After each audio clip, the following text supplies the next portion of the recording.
Il est minuit passé au poste de police de Reno. Nous sommes le 1er juin 1998.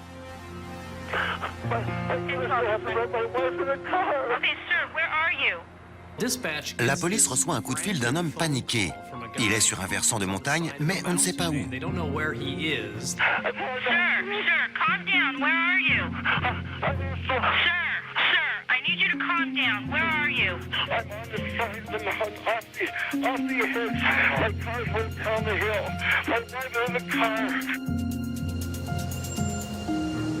Les reliefs du Nevada sont sublimes.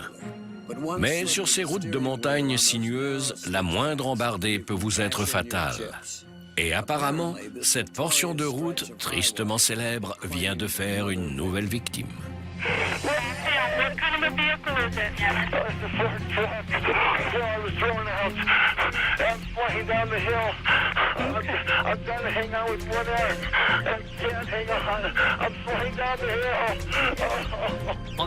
La standardiste sait qu'il appelle d'un téléphone mobile, mais elle ne sait pas où exactement.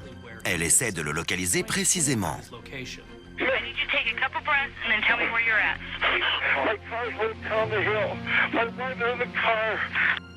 Il ne cesse de hurler le nom de sa femme.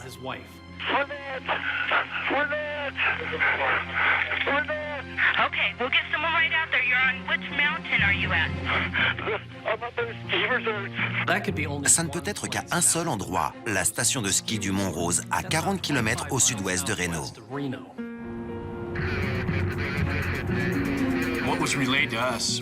On nous a dit qu'en redescendant de la station de ski, sa voiture avait franchi la barrière de sécurité. Ça nous a pris environ 20 minutes pour sortir de Reno et atteindre le Mont Rose. Pendant que les policiers sillonnent les routes de montagne à sa recherche, la standardiste tente de le localiser plus précisément.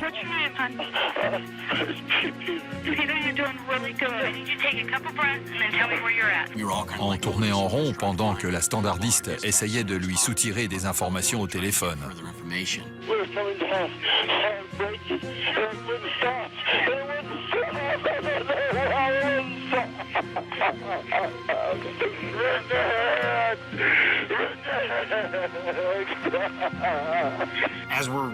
En allant vers le sommet, on a demandé à la standardiste s'il entendait les sirènes, parce qu'il était introuvable. What I want you to do is I want you to listen for the sirens. And we're going to have a bunch of lights. And I need you to tell me when they get close to you so we can find you. Tout en haut, je suis arrivé près d'une zone où on a une vue sur toute la vallée. Et l'officier McClellan était déjà là. J'ai vu qu'il manquait un gros morceau de la barrière de sécurité. Et à la radio, j'ai dit que je pensais avoir trouvé l'endroit.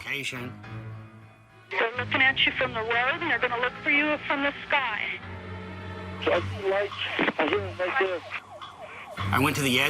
Au bord de la route, j'ai entendu quelqu'un crier « Je suis là !» Et je suis descendu le chercher. Environ 25 mètres plus bas, je l'ai trouvé. Il était allongé sur le côté. Et il était encore au téléphone avec la standardiste quand je suis arrivé à son niveau. Quelques minutes plus tard, l'officier Schilling arrive. Un détail étonnant, c'est la casquette qui se trouvait sur le bas-côté de la route. Elle portait le nom d'un village voisin, Incline. Sur le coup, je n'y ai pas prêté attention. Mais c'est la première chose que j'ai vue en arrivant. L'officier McClellan m'a dit qu'il avait trouvé quelqu'un et qu'il y avait une deuxième personne dans la voiture, à une centaine de mètres plus bas. Et j'ai commencé à descendre la pente.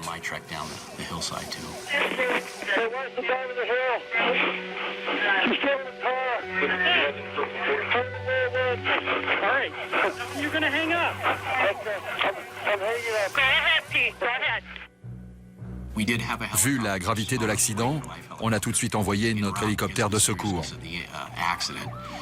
Des ambulances étaient également sur la route. En attendant les secours, ils essaient d'évaluer la gravité des blessures de Peter. Il a dit qu'il était blessé au dos et aux jambes et qu'il ne pouvait plus bouger ses jambes. Je n'ai vu aucun saignement, ni sur le visage, ni sur les bras, ni sur les jambes.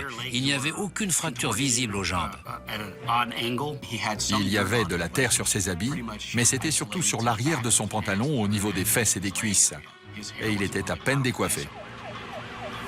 Les secouristes et les renforts policiers arrivent sur la route juste au-dessus. L'étape suivante, c'était de trouver le véhicule pour découvrir qui était à l'intérieur. J'ai suivi les débris de la camionnette. 200 mètres plus bas, Schilling et McClellan retrouvent le véhicule. Il était tellement endommagé qu'on n'arrivait pas à distinguer l'avant de l'arrière. La voiture était sur le toit et l'avant était tourné vers le haut de la pente.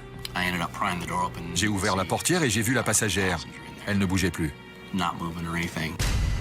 J'ai essayé de la sortir du véhicule pour pouvoir lui prendre le pouls, mais pas de pouls. Ni au bras, ni à la carotide. C'était fini. La victime est Rinette Riella Bergna. L'homme qui a survécu est son mari, Peter. Ils sont d'Incline, un village huppé sur les bords du lac Tahoe, à quelques kilomètres de là.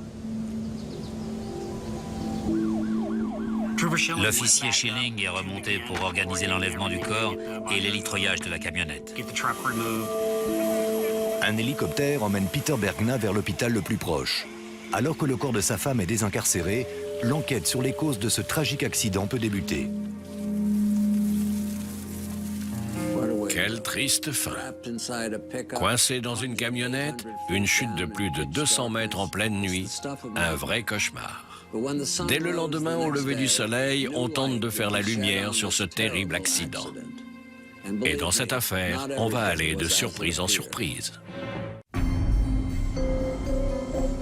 Cet accident a eu lieu tout en haut d'une montagne de 2500 mètres d'altitude. C'est comme si vous étiez sur le toit du monde. Plusieurs heures après avoir secouru Peter Bergna sur un versant de montagne près de Reno, dans le Nevada, les pompiers parviennent enfin à désincarcérer le corps de sa femme Rinette. On a contacté le légiste. On a placé son corps dans un sac et on est remonté jusqu'à la route.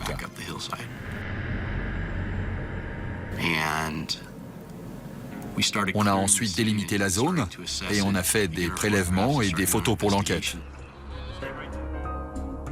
3 bidons d'essence vides sont découverts entre l'épave du véhicule et l'endroit où on a retrouvé Peter. On a commencé à chercher les indices habituels sur un accident de la route. Des traces de pneus résultant d'un freinage brusque, d'un dérapage. Toutes ces marques qu'on s'attend à trouver sur ce genre d'accident. Il n'y avait pas la moindre trace sur la route. C'était aussi simple que ça. On ignore pourquoi la voiture a franchi la barrière de sécurité et a foncé vers le précipice. Il n'y a pas eu de coup de volant, il n'y avait rien. Donc à ce moment-là, on avait pas mal de questions à poser à ce monsieur qui avait été évacué par hélicoptère. Ça n'avait pas de sens. On aurait dit que le conducteur avait foncé directement dans la barrière de sécurité. Rien ne montrait qu'il y a eu un accident ou que la voiture avait été poussée dans cette direction. Ça devait être une erreur de pilotage. Alors que les enquêteurs passent la zone au peigne fin, ils reçoivent une visite inattendue. Ça faisait 2 heures qu'on enquêtait sur la zone et un véhicule s'est approché. Et qui est sorti du véhicule? Peter. Quelques heures plus tôt, il était allongé sur le sol et il se disait paralysé. Il ne pouvait plus bouger les jambes.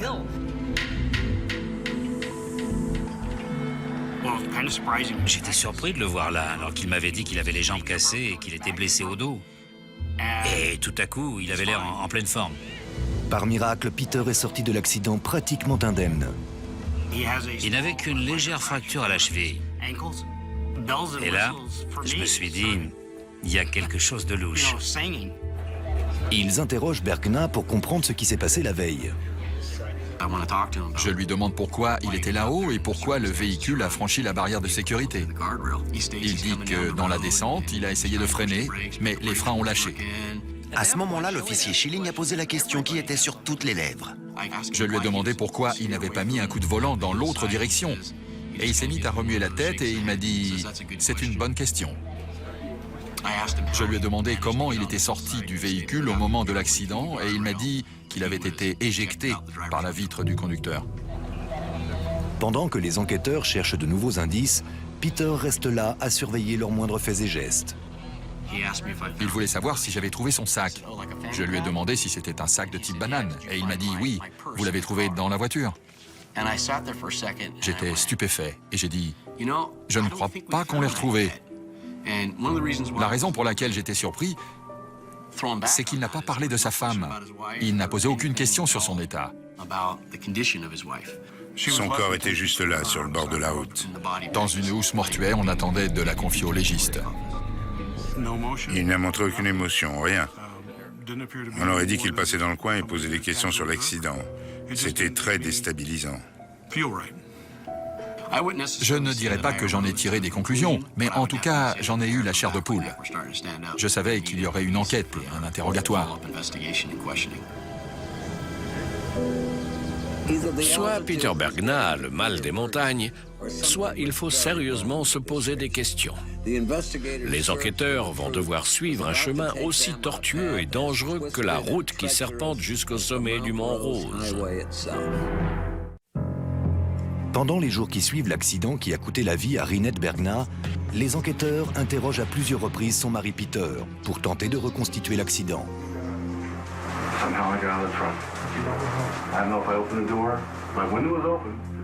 Et plus il l'interroge, plus il doute de sa version des faits.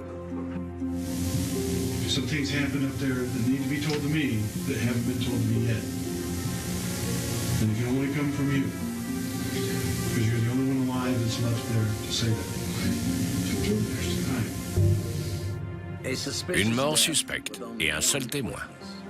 Pour faire la lumière sur ce prétendu accident, les policiers vont devoir enquêter sur le mode de vie des Bergna sur les rives du lac Tahoe.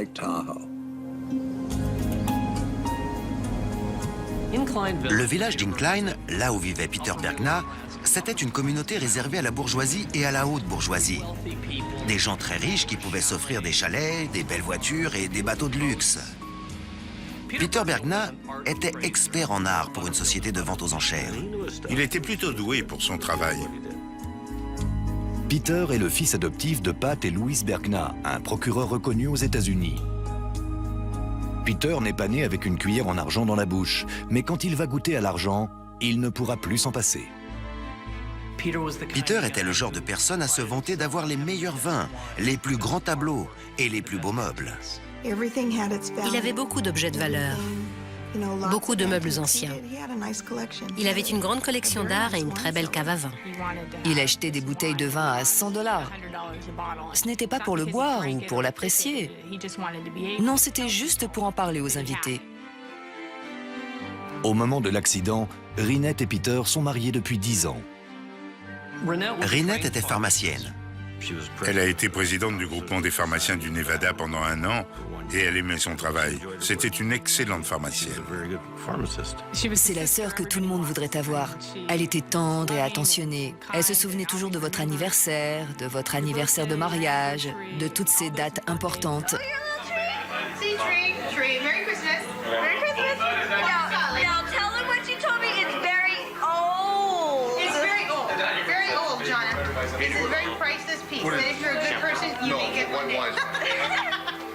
C'était une personne formidable.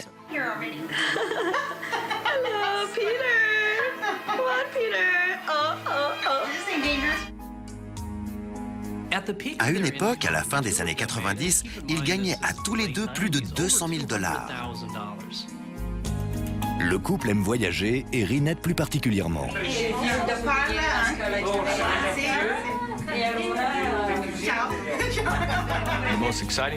L'endroit qu'elle préférait, c'était l'aéroport. C'était synonyme de voyage. Elle adorait voyager. Elle a toujours adoré ça. Ce qui est intéressant, c'est qu'elle en a fait son métier. Elle a décidé de créer une agence de guide touristique. Rinette a pris un virage à 180 degrés dans sa carrière. Du jour au lendemain, elle a décidé qu'elle ne voulait plus être pharmacienne et qu'elle voulait devenir guide touristique. Le soir de l'accident, Rinette vient de rentrer d'un séjour de 6 semaines en Italie.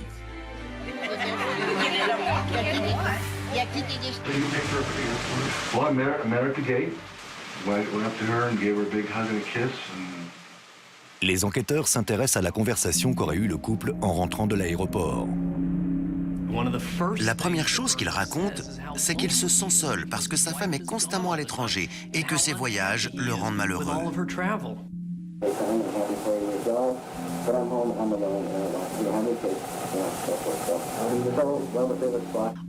Il parle constamment de son mariage, comme si sa femme avait uniquement été source de problèmes et de contrariétés.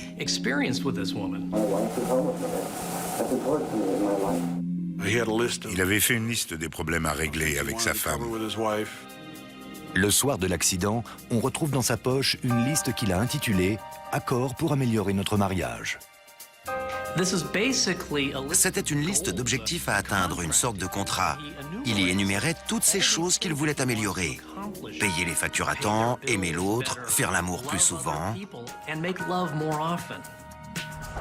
Bergna suggère à sa femme une petite balade romantique.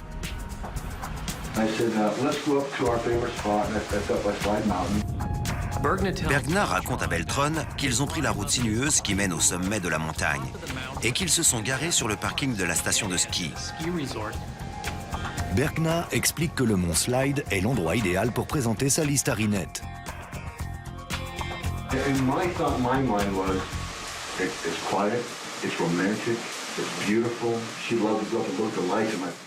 C'est à cet endroit-là que Peter lui fait part de ses griefs.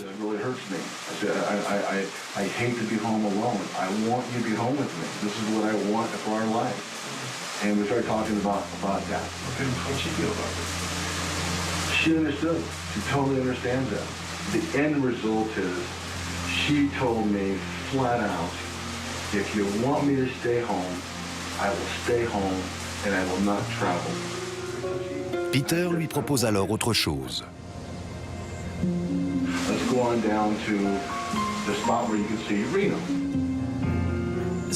Bergna redémarre la camionnette et commence à redescendre la route du côté de la barrière de sécurité pour pouvoir profiter de la vue.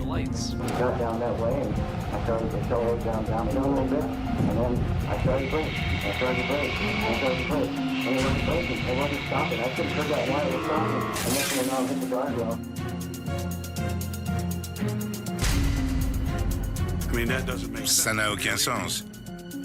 Si vous commencez à descendre et que vos freins lâchent à cet endroit, je ne vois pas ce qui vous empêche de mettre un coup de volant vers la gauche. Un quart de tour de volant et vous vous écartez du précipice. Et au contraire, la camionnette est allée tout droit. Et ce n'est pas le seul problème dans le témoignage de Bergna.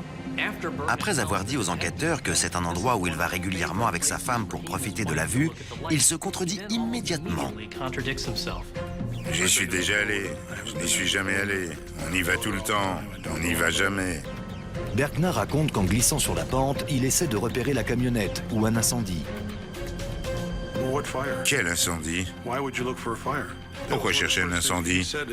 C'est une de ses premières phrases qui m'ont rendu suspicieux. La police lui parle des 3 bidons d'essence retrouvés dans la pente. Tous étaient dévissés. Il y avait beaucoup d'essence, surtout le long de la pente. Les enquêteurs déterminent que l'essence provient de bidons ouverts placés dans la camionnette de Bergna. Pourquoi quelqu'un mettrait dans son coffre des bidons d'essence ouverts? L'essence pouvait facilement s'en échapper. Il a dit qu'il avait 40 litres en plus parce qu'il comptait aller à un salon de la bijouterie à Las Vegas et qu'il ne voulait pas s'arrêter là-bas pour faire le plein. À ce moment-là de l'interrogatoire, un des policiers décide de piéger Peter Bergna. Il lui dit que quelqu'un a entendu tout ce qui a été dit dans la voiture. Le policier dit à Bergna qu'un gardien se trouvait sur le parking du mont Slide. C'était du bidon, le piège classique. Il n'y avait aucun gardien, il n'y avait personne. Il voulait juste voir comment Bergna allait réagir. Et il tombe dans le piège. On aurait dit un boxeur qui venait d'encaisser un coup. Il ne se doutait absolument pas qu'il y avait quelqu'un. Ça l'a complètement déstabilisé. Bergna change alors subitement de sujet.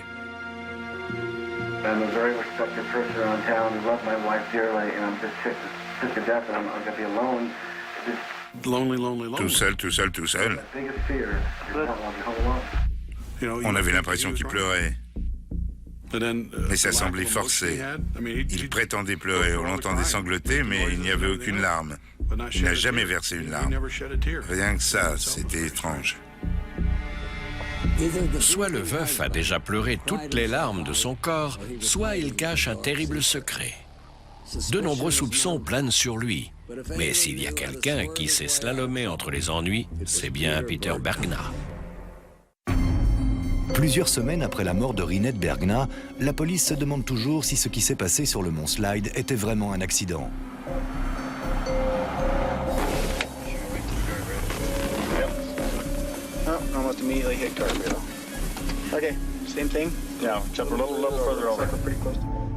Les enquêteurs se penchent sur le mariage des Bergna. Ce qui me gênait vraiment, c'est qu'au fil du temps, il parlait de plus en plus mal à ma sœur en public. Il ne l'a jamais frappée, mais il la rabaissait constamment. Peter se prenait peut-être pour le roi du lac Tahoe. Mais pour sa belle famille, c'était un sale type, prétentieux et imbu de lui-même. Lors d'un dîner de Noël, il s'est levé de table en hurlant parce que Reinette avait mis le mauvais fromage dans les pâtes. Pas de doute, c'était tout sauf un mariage heureux. Pour moi, elle n'était pas heureuse de vivre là avec son mari. De plus en plus fréquemment, j'entendais Reinette et Peter se disputer. Cynthia raconte qu'un jour, alors que Reinette sortait de la maison, Peter aurait volontairement aspergé sa femme de neige. Peter a arrêté la déneigeuse juste à côté d'elle et il l'a visée en pleine tête. Elle en avait partout. Il aurait pu la blesser en faisant ça. Mais Reinette prenait toujours sa défense. Ma sœur ne voulait pas admettre que son mariage était un échec. Sa seule solution, quitter son métier de pharmacienne et devenir guide touristique à plein temps. Elle cherchait un moyen pour être constamment en déplacement. Les voyages, c'était un moyen d'échapper à tous ces problèmes conjugaux.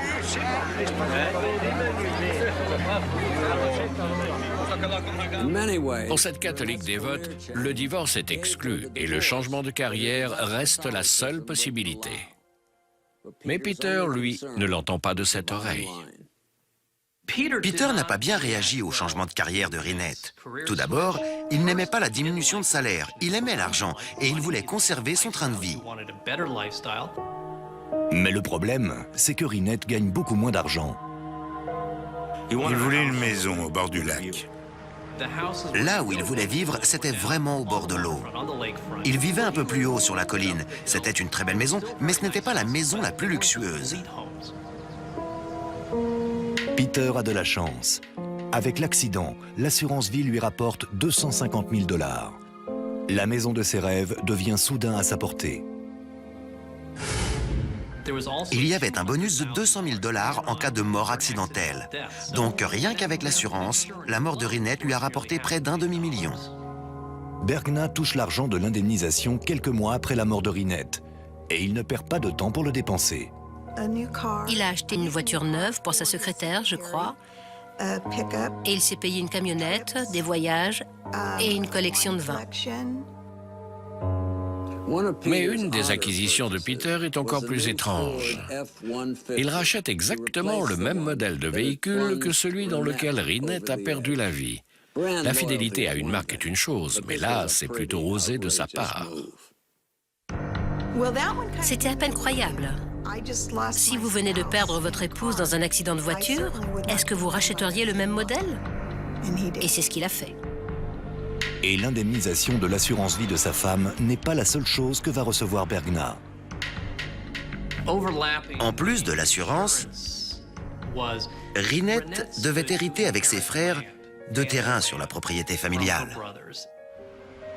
La part de Reinette dans la propriété familiale des Riella en Californie centrale est évaluée à 250 000 $. Il voulait toujours plus d'argent. Peter ne lâchait plus sa belle famille. Il voulait cet argent.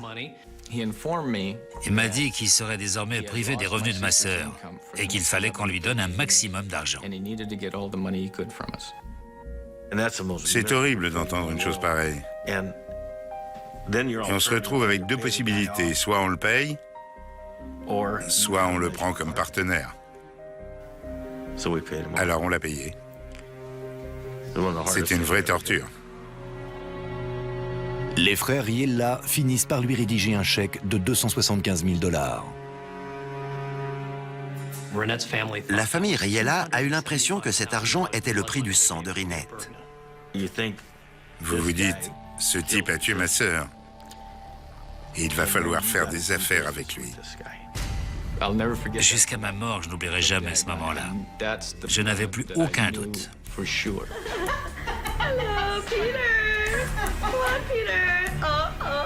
C'est là que j'ai su qu'il avait tué ma sœur. Fin 1998, presque 5 mois après la mort suspecte de Rinette Bergna, son mari Peter est le suspect numéro 1. L'ancien bon vivant est maintenant le paria du village d'Incline. Au village, on voyait Peter comme quelqu'un capable de tuer sa propre femme et de faire passer ça pour un accident. Il ne parlait jamais de Rinette avec tristesse, ou comme s'il portait le deuil d'une personne qu'il aimait. Non seulement il était impliqué dans cet accident douteux, ce qui fait que toute la ville se méfiait de lui, mais en plus, il n'avait jamais paru triste ou en deuil. Beaucoup de gens en ville le surnommaient l'O.J. Simpson d'Incline. Avec ses plages privées et ses parcours de golf somptueux, le village d'Incline dispose d'une réputation irréprochable. Une réputation qu'un assassin présumé est en train de ternir. Bergna commence à se sentir observé dès qu'il sort de chez lui. Il sait qu'il est temps de quitter la ville. Il est parti à Seattle. C'est là qu'il était à l'université. Et là-bas, il a repris son activité d'expert en art. Bergna a une nouvelle vie et une nouvelle petite amie. Pendant ce temps, l'enquête sur la mort de Rinette est dans l'impasse. C'était très frustrant pour moi de voir que la police ne l'avait toujours pas arrêté. Le problème, c'est qu'ils ont très peu de preuves. Ils n'ont aucun témoin et l'expertise médico-légale n'a rien donné. Et bien sûr, il n'a fait aucun aveu.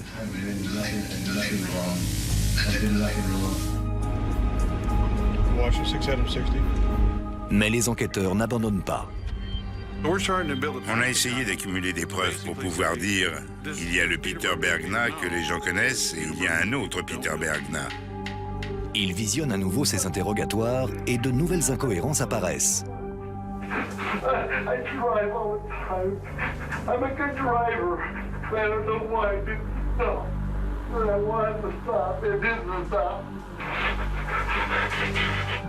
Peter a été son pire ennemi lors des interrogatoires. Surtout lorsqu'il se met à défendre son mariage. Plus d'une fois, il a déclaré « Je n'ai jamais trompé ma femme, je ne vais jamais dans les bars. Je suis fidèle, je ne l'ai jamais trompé. En tout cas, il a essayé. » Les enquêteurs découvrent qu'avant même la mort de sa femme, Peter avait déjà l'œil qui traînait. Il me faisait peur. Il restait là au bout de son allée et il nous regardait, mes amis et moi, pendant qu'on était dans le jacuzzi. Et on était vraiment mal à l'aise. Et ce n'est pas la seule fois où Cynthia a l'impression que Peter est en chasse. Il est venu me dire « Votre mari est souvent en déplacement. » Je ne savais pas s'il voulait me tuer ou me mettre dans son lit. C'était sur un ton à la fois dragueur et menaçant. Les enquêteurs découvrent que Peter était à une fête la veille de la mort de Rinette. Il m'a dit que sa femme était en Europe, qu'elle rentrait le lendemain et qu'elle était partie pendant 6 semaines. Bergna fait des avances à une amie de Judy. Elle n'était pas rassurée. Elle m'a dit « Débarrasse-moi de ce mec. Il n'arrête pas de me plotter. Il ne veut pas me lâcher. » Mais Bergna persiste. Il lui a demandé si elle voulait venir chez lui ou s'il pouvait la ramener. Elle a refusé. Les enquêteurs ont découvert qu'après l'accident, Peter a très vite essayé de relancer sa vie amoureuse et qu'il avait même commencé avant l'accident. Il avait dragué des banquières rencontrées dans le cadre de son travail. Il n'a pas tardé à ramener des femmes à son domicile. C'était vraiment dans les mois qui ont suivi la mort de Reinette. Il a invité une femme dans son jacuzzi.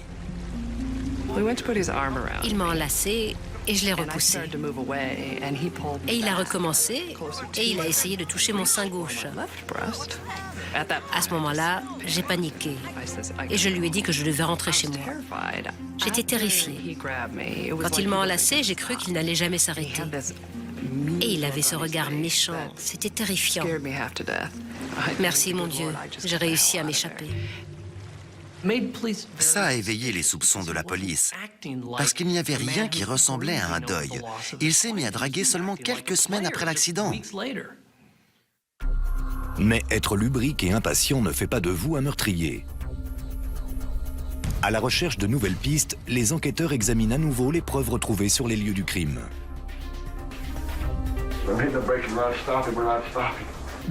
Ils ont entièrement désossé la camionnette et ils n'ont rien trouvé.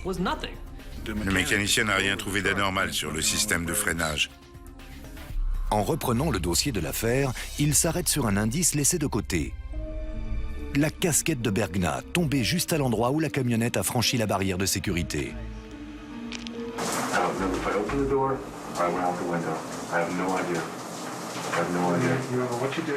Et cet indice soulève une question évidente.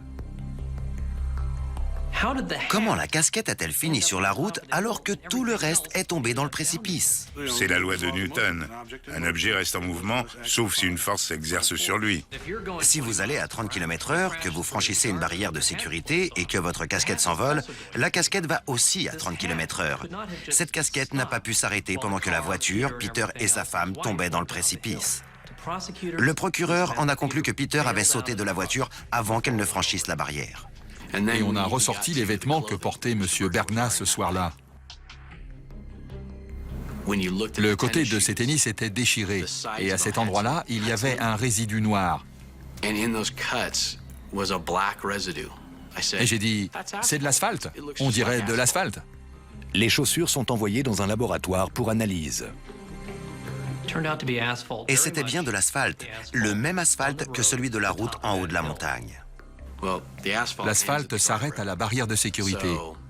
Et ça, c'était capital, parce qu'il ne pouvait pas y avoir d'asphalte sur ses chaussures s'il avait été éjecté sur le flanc de la montagne. Les policiers se sont dit, il a sauté de la camionnette, il a éraflé ses tennis sur la route et s'est blessé à la cheville, et le véhicule a continué sans lui.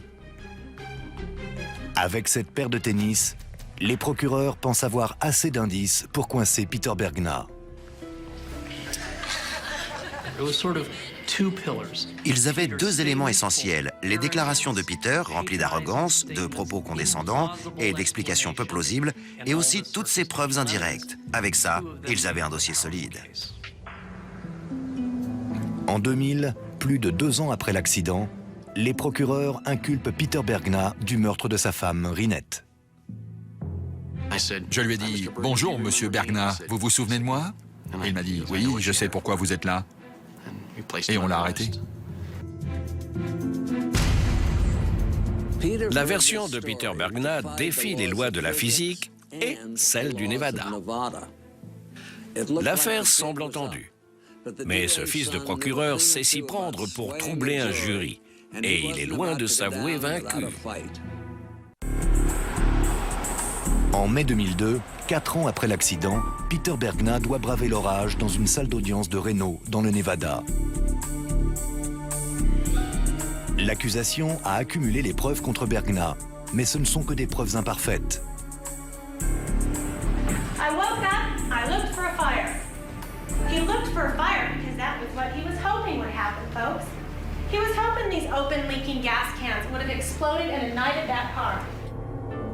Même s'il n'est pas prévu d'appeler Peter à la barre, l'accusation va utiliser ses propres mots contre lui-même. Il n'est jamais venu à la barre, mais lors du procès, on a entendu plusieurs fois son appel aux urgences. Ce sont ses propres mots qui ont coulé Peter. Il a été son pire témoin à charge.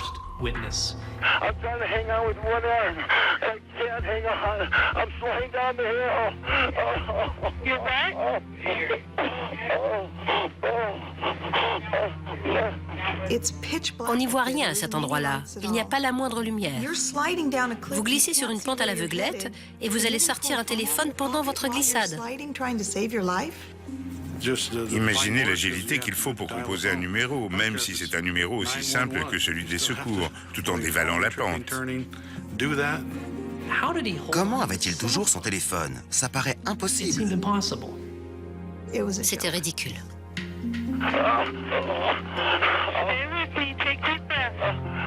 L'accusation soutient que ce coup de fil aux urgences est une mise en scène bien huilée.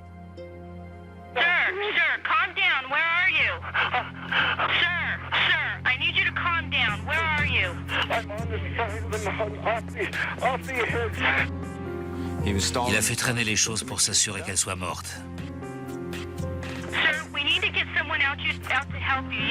Il les a baladés pendant 15 ou 20 minutes avant qu'il n'arrive à le trouver. Il savait bien où il était. Il connaissait parfaitement l'endroit. Il vit dans le coin.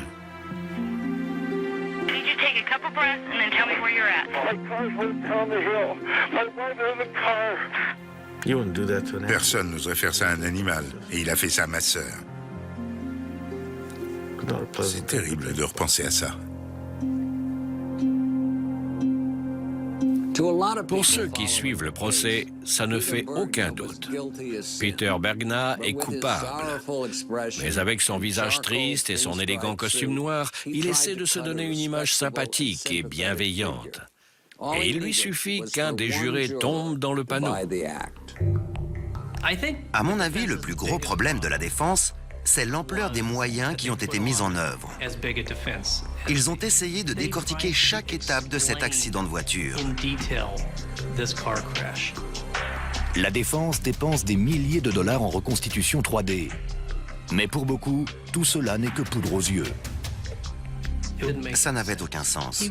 Il aurait fallu qu'il mette un grand coup de volant vers la droite tout en accélérant, qu'il traverse la barrière de sécurité et qu'il soit soudain éjecté de la voiture. 3 experts sont venus reconstituer le moment où Bergna aurait été éjecté de la voiture. Et toute la salle s'est dit que ça n'avait aucun sens. No branches, no twigs, no leaves, and very, very little dirt that these people noticed on a person that supposedly got ejected out the window and rolled uncontrollably down the hillside. L'accusation soutient que chacun des actes de Bergna était consciencieusement planifié. Il avait clairement prévu d'aller chercher sa femme à l'aéroport, de l'emmener en haut de la montagne et de tout faire pour que la mort de Rinette ait l'air accidentelle.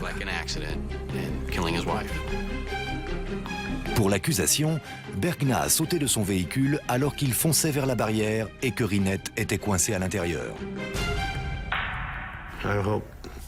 J'espère qu'elle dormait, ou qu'elle était assommée, ou évanouie, mais je ne veux même pas y penser. Je ne veux même pas penser qu'avant de l'avoir tuée, il lui ait fait quelque chose d'autre. Il a pu se passer des tas de choses là-haut. Il n'y avait que 2, et elle est morte. Il n'y a que lui qui sait. Après 8 semaines de procès et 2 jours de délibération, le jury est prêt à rendre son verdict. We, the jury, in the above entitled matter, find the defendant, Peter Matthew Bergna, guilty of murder. Si je devais décrire ce moment, on parle souvent d'un poids qui s'envole de la poitrine. Et on éprouve vraiment ça. Je n'ai jamais ressenti une chose pareille. À l'automne 2002, Peter Bergna revient au tribunal pour la sentence. Peter Matthew Bergna is hereby sentenced to a term of life with the possibility of parole, with eligibility for parole beginning when a minimum of 20 years has been served. À mon avis, il n'a aucun remords. Il s'est convaincu de n'avoir rien fait. À chaque fois qu'on repense à notre sœur, au bon moment, au mauvais moment, on finit toujours par penser à sa mort. On finit toujours par penser à ce qui s'est passé ce 1er juin.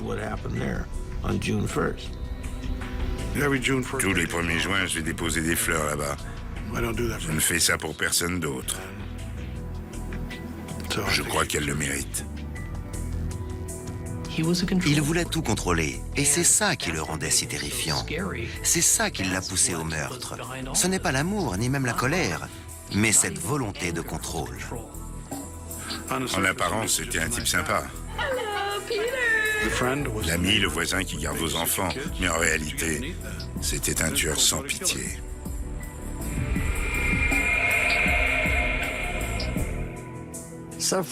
Toute sa vie, Peter Bergna a souffert d'un complexe de supériorité et il pensait pouvoir réaliser le crime parfait. Mais il a fait du travail d'amateur. Aujourd'hui, le pompeux expert en art et énologue du dimanche boit de la mauvaise limonade dans un verre en plastique. Il y a quand même une justice. C'était Dominique Den. Merci de nous avoir suivis. Qu'elle reste suspendue dans l'air, incrustée dans les murs, piégée dans la mémoire d'une ville entière. À Marseille, l'été 1995 n'a jamais vraiment pris fin. Il y a ce silence précis, juste avant l'aube, quand le port respire encore lentement, quand les lampadaires projettent des ombres trop longues sur l'asphalte humide, quand la ville semble retenir son souffle. C'est dans ce silence que tout a commencé. Ou peut-être que c'est là que tout s'est brisé. Une femme ne rentre pas chez elle. Pas de corps. Pas de cri entendu. Pas de témoin direct. Juste une absence brutale, nette, impossible à ignorer. Une disparition qui ne ressemble à rien de connu. Un vide qui va bientôt avaler une famille, un quartier, puis une ville entière. Les journaux parleront plus tard d'un cold case. Les policiers, eux, parleront d'une affaire compliquée. Les voisins murmureront un autre mot, à voix basse, dans les cages d'escalier, il y a quelque chose qui cloche. Marseille en 1995 est une ville sous tension. Une ville chaude, nerveuse, éclatée entre le bleu aveuglant de la Méditerranée et des quartiers où la nuit tombe trop vite. Le crime n'est pas une abstraction ici, il fait partie du décor, mais cette disparition-là ne ressemble à aucune autre. Pas de règlement de compte. Pas de drogue retrouvée. Pas de signature habituelle. La femme s'appelle Claire. 32 ans. Employee administrative. Une vie ordinaire, presque invisible, exactement le genre de vie qui ne finit pas dans les gros titres. Elle habite un immeuble ancien, façade jaunie, volets fatigués, dans un quartier où tout le monde se connaît de vue sans jamais vraiment se parler. Le dernier soir, elle quitte son travail à l'heure habituelle. Elle passe chez l'épicier. Elle échange quelques mots banals. Elle sourit. Puis plus rien. Son appartement sera retrouvé intact. Sac posé sur la table. Clé à l'intérieur. Pas de traces de lutte. Pas de désordre. Comme si elle avait franchi le seuil puis s'était dissoute dans l'air. Les premières heures sont cruciales, mais elles s'écoulent trop vite. Au début, on parle d'un simple retard. Puis d'une fugue improbable. Puis, quand la nuit suivante tombe sans nouvelles, le mot interdit commence à circuler dans les couloirs du commissariat. Disparition inquiétante. Les policiers arrivent dans l'immeuble au petit matin. Ils notent tout. Les odeurs. Les bruits. Les habitudes. Ils interrogent les voisins, un par un, réveillés trop tôt, encore en robe de chambre, mal à l'aise sous les questions. Personne n'a rien vu. Personne n'a rien entendu. Mais tout le monde a une impression. Un détail. Une sensation. Quelqu'un se souvient d'une voiture mal garée. Un autre évoque une silhouette dans l'ombre. Une voisine parle d'un homme qu'elle voyait souvent traîner, toujours là, toujours discret, toujours poli. Un homme que tout le monde connaît, sans vraiment le connaître. Les enquêteurs notent son nom. Ils notent tous les noms. Mais à ce stade, aucun ne ressort vraiment. Marseille est pleine d'hommes ordinaires, plein de visages qui se fondent dans la masse. Les jours passent. Les affiches apparaissent sur les murs, sur les poteaux, dans les vitrines. Un visage souriant, figé pour toujours dans un instant qui n'existe plus. Missing. Despero. Appelez ce numéro. La famille arrive de province. Les traits tirés. Les yeux rouges. Ils s'installent dans l'appartement vide, espérant encore sentir sa présence, comme si elle pouvait revenir d'un instant à l'autre. Les médias locaux commencent à s'intéresser à l'affaire. Une disparition de plus, au départ. Puis quelque chose change. Parce que rien ne colle. Parce qu'il n'y a pas d'explication simple. Les enquêteurs fouillent la vie de Claire. Son travail. Ses collègues. Ses horaires. Aucun conflit connu. Aucune menace. Aucune double vie apparente. Mais plus ils creusent, plus le mystère s'épaissit. Un appel anonyme arrive au commissariat. Une voix d'homme. Calme. Presque détaché. Il dit simplement « Regardez plus près. Vous êtes passé à côté. » Puis il raccroche. Les policiers rejouent la dernière soirée minute par minute. Ils refont le trajet. Ils observent les angles morts. Ils notent les ruelles étroites, les parkings mal éclairés, les escaliers qui résonnent la nuit. Quelqu'un aurait pu la suivre. Quelqu'un aurait pu l'attendre. Quelqu'un qui savait exactement à quelle heure elle rentrait. Un nom revient alors, discrètement, presque par accident. Un voisin. Toujours serviable. Toujours présent. Celui qui tient parfois la porte. Celui qui connaît les horaires de tout le monde. Un homme que personne n'aurait décrit comme dangereux. Un homme que tout le monde connaissait. Mais en 1995, ce n'est encore qu'un détail parmi d'autres. Un détail noyé dans une enquête qui s'enlise déjà. Les jours deviennent des semaines. Les semaines deviennent des mois. L'affaire glisse lentement vers cette zone grise où les dossiers s'empilent, où les pistes refroidissent, où le mot col de case commence à flotter, menaçant, au-dessus du nom de Claire. Marseille continue de vivre. Les terrasses se remplissent. Le port ne s'arrête jamais. Mais dans certains immeubles, certaines rues, une question reste suspendue, lourde, obsédante. Comment peut-on disparaître sans laisser la moindre trace? Alors que le suspect était peut-être sous les yeux de tous depuis le début, la ville ne s'arrête jamais vraiment, mais certaines affaires la ralentissent, comme un battement de cœur irrégulier. À Marseille, à mesure que les jours s'étirent après la disparition de Claire, quelque chose change dans l'air. Les conversations se font plus courtes. Les regards durent plus longtemps. Dans les cages d'escalier, on écoute avant d'ouvrir la porte. Les enquêteurs reviennent encore et encore sur le même périmètre. Ils marchent les trottoirs jusqu'à user leurs semelles, notent chaque commerce, chaque angle mort, chaque recoin où une silhouette pourrait disparaître sans bruit. La nuit, ils refont les trajets à l'heure exacte de la disparition, chronomètre en main, comme si le temps pouvait enfin parler. Ils frappent aux portes, une deuxième fois, puis une troisième. Les réponses changent légèrement. Pas les faits. Les nuances. Un voisin se souvient soudain d'un bruit métallique. Un autre n'est plus sûr de l'heure. Une femme hésite avant de dire qu'elle a vu la lumière de l'escalier s'éteindre plus tôt que d'habitude. Rien de solide. Rien de saisissable. Mais une accumulation de micro-fractures dans le récit collectif. La famille de Claire commence à comprendre. Pas avec des mots. Avec le regard des policiers. Avec ces silences qui durent une seconde de trop. Avec les phrases qui commencent par « en l'absence de ».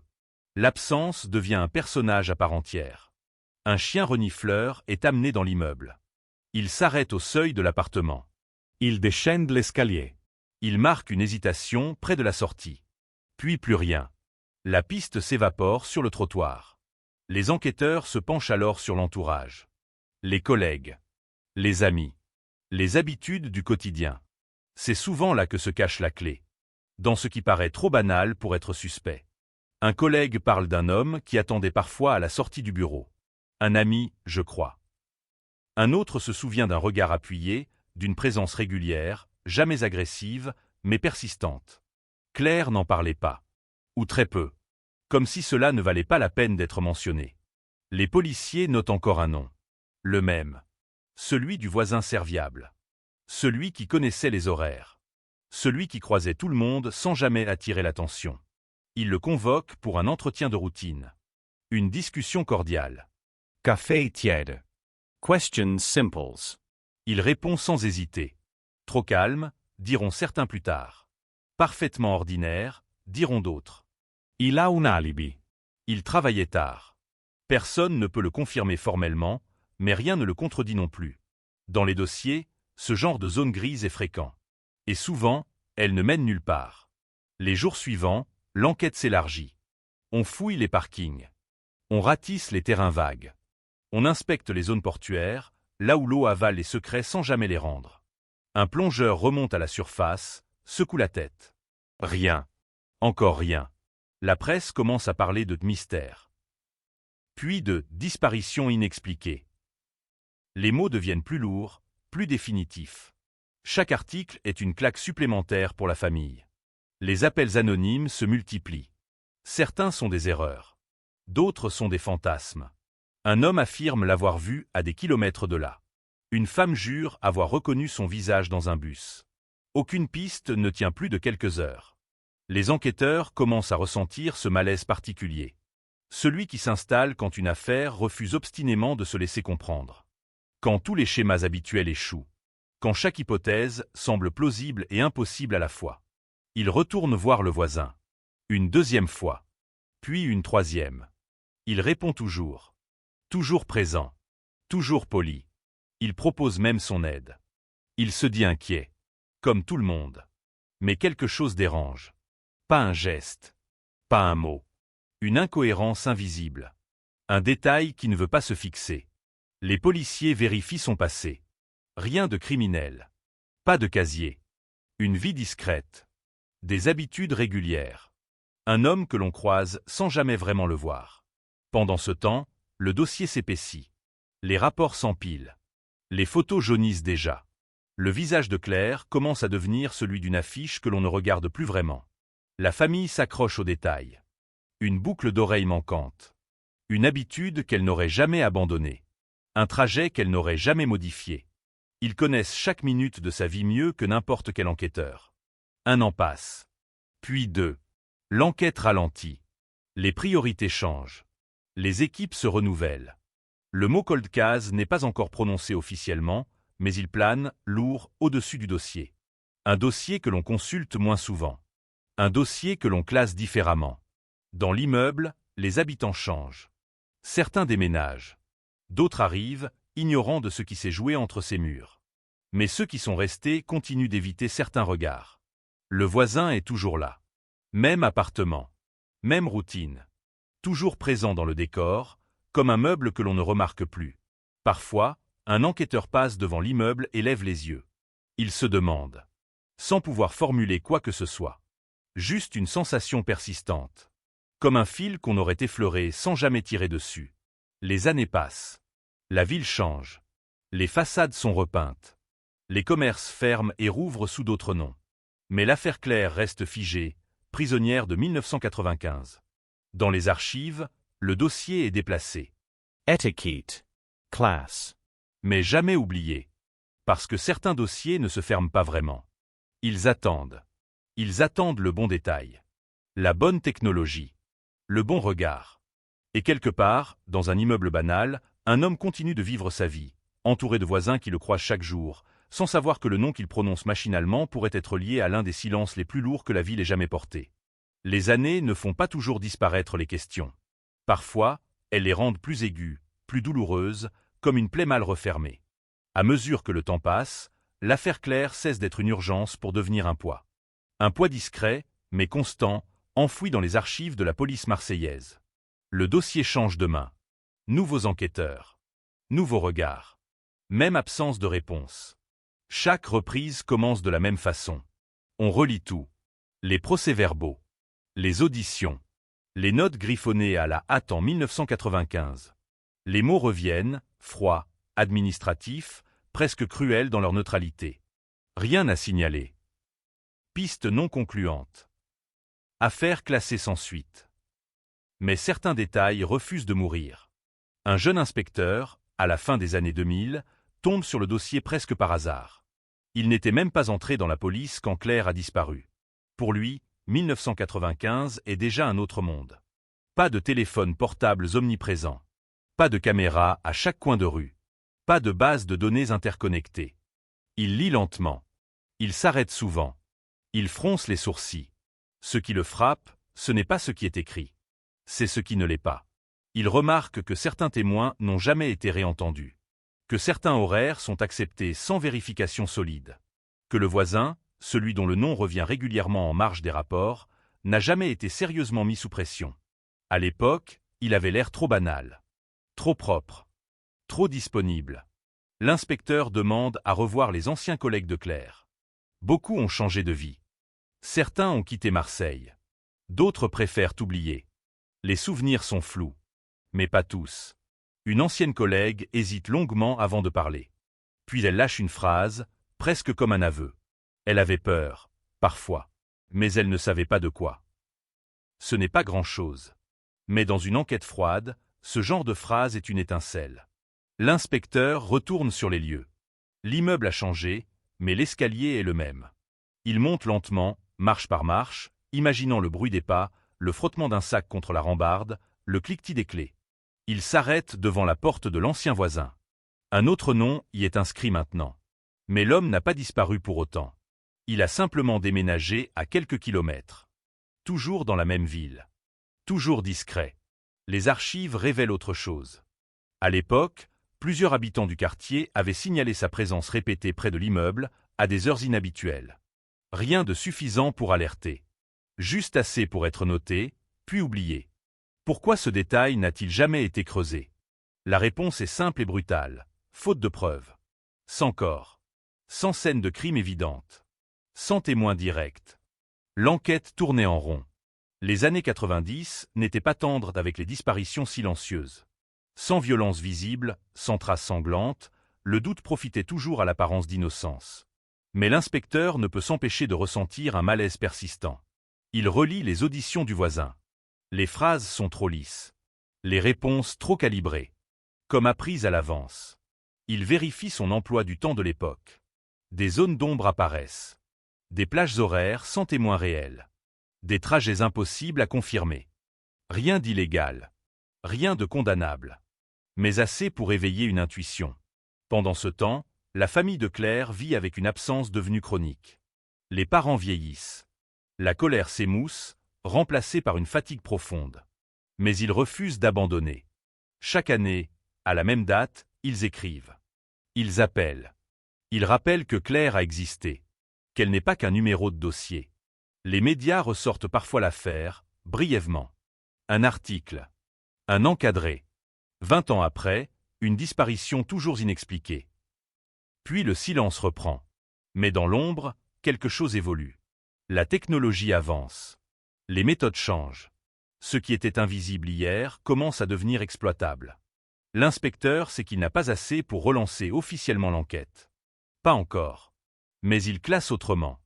Il souligne. Il marque des points d'interrogation en rouge. Et toujours, ce même nom. Celui que tout le monde connaissait.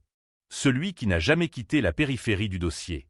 Un jour, presque 30 ans après les faits, un nouveau regard sera posé sur ces pages jaunies. Et ce qui semblait banal en 1995 commencera enfin à ressembler à un signal d'alarme. Mais pour l'instant, le dossier reste fermé. Froid. Silencieux. Et quelque part, à Marseille, un homme vit tranquillement, entouré de visages qui ne se doutent pas que la vérité, patiente, est en train de se rapprocher. Quand une affaire est officiellement classée, cela ne veut pas dire qu'elle est morte. Cela signifie simplement qu'elle attend.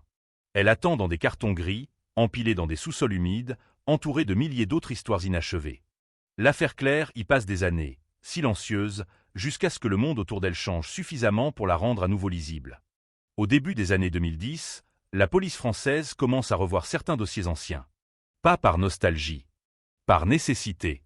Parce que la technologie permet enfin de poser de nouvelles questions à de vieilles preuves. Dans le cas de Claire, il n'y a pourtant presque rien. Pas de corps. Pas d'armes. Pas de scène de crime clairement définie. Juste des objets ordinaires, conservés par précaution plus que par conviction. Son sac. Ses vêtements. Quelques effets personnels récupérés dans l'appartement. Des fragments d'une vie figée en 1995. Un laboratoire est sollicité. Pas pour chercher un miracle. Simplement pour vérifier ce qui, à l'époque, ne pouvait pas être exploité. Les techniques ont évolué. Les seuils de détection ont chuté. Ce qui était considéré comme insignifiant devient soudain exploitable. Un technicien passe des heures sur des pièces déjà analysées 20 ans plus tôt. Il travaille lentement. Methodicament. Sans émotion apparente. Mais au fond de lui, il sait que ce sont parfois ces dossiers oubliés qui livrent les vérités les plus violentes. Une trace apparaît. Infime. Presque risible. À peine exploitable selon les standards de 1995. Mais en 2015, ce genre de trace n'est plus une coïncidence. C'est une signature potentielle. Le nom de Claire remonte à la surface. Le dossier est rouvert. Discreetment. Sans communiqué officiel. Sans promesse. Les enquêteurs reprennent tout depuis le début. Encore. Mais cette fois, ils ne regardent plus avec les yeux de 1995. Ils regardent avec ceux d'un monde qui sait que les monstres ne portent pas toujours de masque. Le voisin est à nouveau mentionné. Son nom ressort dans les tableaux croisés. Présent trop souvent. Toujours en périphérie. Jamais au centre. On vérifie ses déplacements passés. On compare ses horaires. On relit ses auditions mot à mot. Certaines phrases prennent une autre couleur. Je ne l'ai pas vu ce soir-là. Une phrase simple. Mais à l'époque, personne ne lui avait demandé pourquoi il précisait « ce soir-là ». Les enquêteurs s'interrogent. Pourquoi ce souci du détail? Pourquoi cette précision non sollicitée? Ils cherchent d'autres affaires. D'autres disparitions. Des schémas similaires. Des zones communes. Rien de spectaculaire. Mais assez pour renforcer une hypothèse silencieuse. Claire n'était peut-être pas une cible choisie au hasard. Le laboratoire livre un rapport. Prudent. Measure. Mais suffisant pour justifier de nouvelles démarches. Une trace biologique pourrait appartenir à un homme. Impossible de l'identifier formellement sans comparaison. Mais elle est là. Elle existe. Les enquêteurs se tournent vers les bases de données.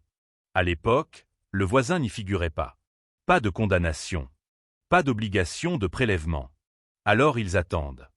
Parce que parfois, la patience est la seule arme. Les années passent encore. Le monde parle de progrès. De sécurité. De surveillance généralisée. Un jour, presque banal, une mise à jour de base de données fait apparaître une correspondance partielle. Pas un nom. Pas encore. Juste une alerte. Un signal faible.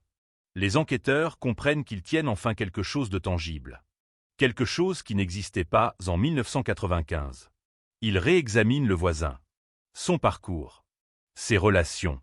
Ses déménagements successifs. Toujours la même discrétion. Toujours le même effacement. Ils découvrent des éléments qu'ils n'avaient jamais cherchés à l'époque. Des comportements. Des témoignages indirects. Des petites peurs exprimées par d'anciennes connaissances. Trop tard, trop doucement. Rien de condamnable. Mais tout s'assemble lentement. La famille de Claire est contactée. On leur parle de nouvelles analyses. De progrès techniques. Sans promesse. Jamais de promesse. L'espoir revient comme une douleur. Parce qu'espérer, après tant d'années, c'est aussi risquer de perdre une seconde fois. Les enquêteurs savent que s'ils se trompent, ils perdront définitivement leur crédibilité. Mais ils savent aussi que s'ils n'agissent pas, l'affaire restera à jamais figée. Le nom du voisin est désormais souligné. En rouge. Pour la première fois. Et dans une ville qui a appris à vivre avec ses silences, un passé que l'on croyait enfoui commence lentement à remonter à la surface, prêt à fissurer l'image rassurante de l'homme que tout le monde connaissait. Le temps a ceci de cruel qu'il donne l'illusion d'effacer les traces, alors qu'il ne fait souvent que les déplacer. Lorsque les enquêteurs décident d'avancer enfin, ce n'est pas avec fracas, mais avec une lenteur calculée. Chaque pas doit être invisible. Chaque mouvement, justifiable. Ils commencent par observer. De loin. Sans badge. Sans sirène. L'homme a vieilli. Ses cheveux ont grisonné. Ses gestes sont plus lents. Mais ses habitudes, elles, n'ont presque pas changé. Il sort à heure fixe. Il salue ses voisins. Il a ce sourire discret, celui qui n'appelle pas de réponse. Un homme sans aspérité, sans éclat, sans histoire officielle. Les enquêteurs notent tout. Les trajets. Les pauses. Les regards. Ce qu'il regarde trop longtemps. Ce qu'il évite soigneusement. Il parle à d'anciens voisins. À voix basse. Comme s'il craignait encore de réveiller quelque chose. Certains refusent. D'autres acceptent, mais tremblent en parlant. Une femme finit par dire. Il me mettait mal à l'aise. Je ne saurais pas expliquer pourquoi. Cette phrase, les policiers l'ont entendue trop souvent pour l'ignorer. C'est la phrase des affaires qui n'ont pas de preuves, mais qui ont une vérité. Ils découvrent que plusieurs personnes avaient ressenti la même chose. Une présence insistante. Un regard qui dure une seconde de trop. Des questions banales, mais trop précises. À l'époque, personne n'avait osé en parler. Parce que rien n'était répréhensible. Parce que dénoncer un malaise semblait ridicule face à la brutalité visible d'autres crimes. Mais aujourd'hui, tout est différent. Les enquêteurs convoquent l'homme à nouveau. Officiellement, pour compléter le dossier. Il accepte sans discuter. Il s'assoit. Il croise les mains. Il écoute. Cette fois, les questions ne sont plus les mêmes. On ne lui demande plus ce qu'il a fait. On lui demande ce qu'il a ressenti. Ce qu'il pensait de Claire. Pourquoi il parlait d'elle avec une familiarité étrange dans ses anciennes auditions. Il répond. Toujours calmement. Mais quelque chose a changé. Un micro-temps. Une respiration retenue. Une paupière qui cligne trop vite. Les enquêteurs ne le confrontent pas. Pas encore. Ils laissent le silence s'installer. Parce que le silence est souvent plus accusateur que les mots. Ils sortent une ancienne photo de l'immeuble. Ils lui demandent de décrire la scène. Il le fait. Avec trop de précision. Il se souvient de détails qu'un simple voisin n'aurait pas dû retenir. La position d'une voiture. La lumière d'un étage précis. L'heure approximative à laquelle Claire rentrait. L'entretien se termine sans arrestation. Sans éclat. Mais l'atmosphère est lourde. Les enquêteurs savent désormais qu'ils ont touché quelque chose. Pas encore la vérité, mais une nervure sensible. Dans les jours qui suivent, une décision est prise. Un prélèvement biologique est demandé. Pas imposé. Demandé. L'homme hésite. À peine. Mais assez pour que cela soit noté. Il finit par accepter. Sûr de lui. Sûr que le passé est trop loin pour l'atteindre. Le laboratoire reçoit l'échantillon. Le processus est long. Techniquement complexe. Administrativement fragile. Chaque résultat met des semaines à arriver. Chaque semaine est une torture silencieuse pour les enquêteurs. Ils savent ce que cela signifie. S'ils se trompent, tout s'effondre. S'ils ont raison, c'est toute une vie construite sur le mensonge qui va vaciller. L'attente est interminable. Pendant ce temps, l'homme continue de vivre. Il fait ses courses. Il parle de la météo. Il regarde les informations où l'on évoque parfois, brièvement, la réouverture d'anciens dossiers. Il ne dit rien. Mais il écoute. Puis un matin, un appel arrive au commissariat. Court. Sec. Sans emphase. La correspondance est possible. Pas certaine. Mais statistiquement significative. Les enquêteurs se regardent. Ils ne sourient pas. Ils savent que ce n'est que le début. Parce que dans les cold cases, la vérité ne surgit jamais d'un coup. Elle avance lentement. Elle s'approche. Et quand elle frappe enfin, elle ne laisse aucune échappatoire. La correspondance n'est pas une preuve. Pas encore. C'est une porte entr'ouverte, rien de plus. Mais dans une affaire qui a attendu des décennies, une porte entr'ouverte suffit à faire trembler tout l'édifice. Les enquêteurs ne précipitent rien. Ils savent que la moindre erreur peut offrir au suspect ce qu'il attend depuis toujours, une échappatoire propre, définitive, légale. Alors ils ralentissent. Encore. Ils relisent le rapport du laboratoire, ligne par ligne. Les marges d'erreur. Les probabilités. Les formules froides qui traduisent une réalité humaine trop lourde pour être écrite autrement. Ce n'est pas une certitude. Mais ce n'est plus un hasard. Ils croisent les données. Les horaires. Les déplacements. Les témoignages anciens, réinterprétés à la lumière de ce signal biologique. Tout ce qui paraissait anodin commence à se regrouper, comme des pièces aimantées. L'homme est de nouveau convoqué. Cette fois, l'invitation est plus formelle. Plus rigide. Il le sent immédiatement. Dans la salle d'audition, l'atmosphère est différente. Les murs semblent plus proches. Le silence plus épais. Les enquêteurs ne sourient plus. Ils ne parlent pas de Claire au début. Ils parlent de lui. De son passé. De ses habitudes. De ses relations. Il l'installe dans son propre récit, confortablement, avant d'en déplacer doucement les contours. Il répond. Toujours. Mais ses phrases sont moins fluides. Il cherche ses mots. Il répète certaines expressions, comme pour se rassurer. Puis vient le moment précis.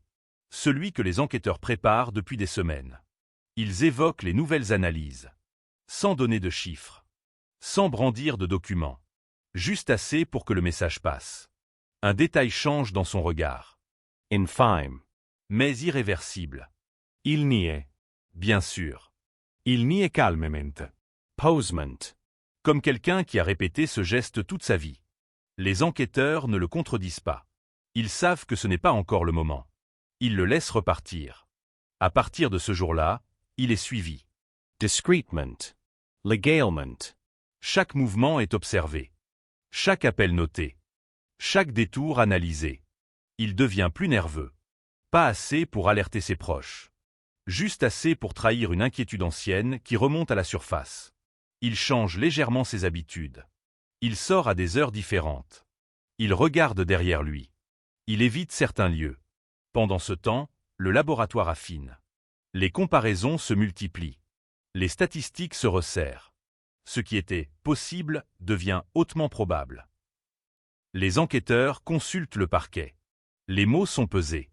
Chaque terme juridique est choisi avec soin. Parce que ce qu'ils s'apprêtent à faire va bouleverser bien plus qu'un dossier. La famille de Claire est informée. Encore une fois, on leur parle de pistes sérieuses, de progrès déterminants. Ils n'osent plus poser de questions. Ils savent ce que l'espoir peut coûter. Un juge autorise de nouvelles mesures. Des perquisitions ciblées. Des vérifications approfondies. L'appartement de l'homme est fouillé. Propre. Ordonne. Aucun trophée. Aucune preuve évidente. Comme s'il avait toujours su quoi ne pas garder. Mais parfois, ce qui manque est plus parlant que ce qui est trouvé. Dans une cave, un espace est vide. Trop vide. Nettoyé avec un soin excessif. Les enquêteurs notent. Toujours. Les analyses finales tombent quelques semaines plus tard. Cette fois, les chiffres parlent plus fort. La correspondance n'est plus une hypothèse confortable. Elle devient une accusation scientifique. Le dossier change de statut. Les mots aussi. Ce n'est plus une disparition inexpliquée. Ce n'est plus une enquête dormant. C'est une affaire prête à basculer. Les enquêteurs savent que l'homme le sent. Ils savent qu'il comprend que le temps, son meilleur allié pendant 30 ans, est en train de se retourner contre lui. Et dans les rues de Marseille, sans que personne ne s'en rende compte, une vérité longtemps enfouie commence à se déplacer, lentement, inexorablement, vers la lumière. Il y a un moment, dans certaines enquêtes, où tout devient silencieux. Pas parce que rien ne se passe, mais parce que tout se prépare. Les enquêteurs avancent comme sur du verre. Ils savent qu'un seul faux pas peut briser 30 ans de patience. Ils savent aussi qu'un homme qui sent la menace peut disparaître, lui aussi, s'évaporer comme Claire s'est évaporée, et laisser derrière lui une seconde énigme. Alors ils verrouillent. Ils coordonnent. Ils attendent l'instant où la justice pourra frapper sans trembler. Dans les bureaux, le dossier Claire n'est plus un carton gris. C'est une présence. Une pile de pages lourdes. Une photo imprimée trop souvent. Un visage qui finit par hanter les couloirs. Le parquet veut du solide. Pas des intuitions. Pas des sacoles. Du solide. Le laboratoire a livré des chiffres. Les chiffres ont ouvert la porte. Mais une porte ouverte ne fait pas une condamnation. Il faut le reste.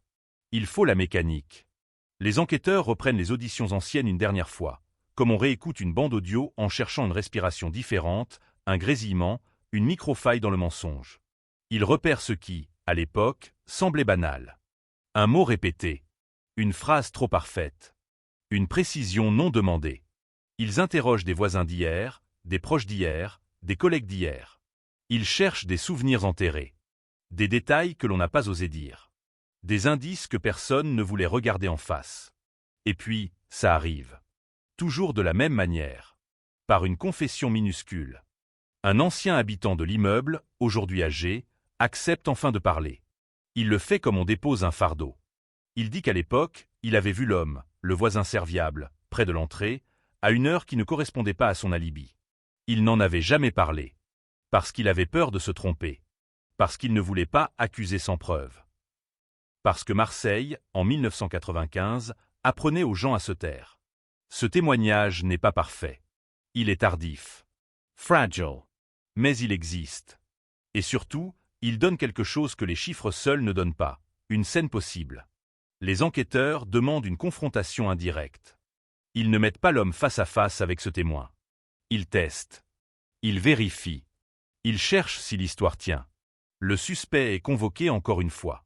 Cette fois, ce n'est plus une discussion. C'est une pression. Il lui pose des questions rapides, précises, rythmées. Il l'empêche de dérouler son récit habituel. Il le coupe. Ils reviennent en arrière. Ils changent l'ordre. Ils cherchent l'erreur. Il garde son calme. Mais pas complètement. Il demande pourquoi on insiste. Il demande si quelque chose a été retrouvé. Il demande ce qu'on a contre lui. Les enquêteurs restent neutres. Ils parlent de procédure. De verifications. De coherence. Et dans ce mot, cohérence, il comprend. Parce que la cohérence, c'est ce qui tue les mensonges. Les mensonges se nourrissent du flou, du manque, de l'absence. Mais quand la cohérence arrive, elle resserre tout. Après l'audition, il sort. Il marche plus vite que d'habitude. Il ne salue personne. Il garde les yeux bas. Les surveillances le confirment, il appelle quelqu'un. Longtemps. Une conversation tendue. Puis il raccroche, et sa routine se fracture. Il commence à trier, à jeter, à nettoyer, à ranger avec une méthode presque fébrile.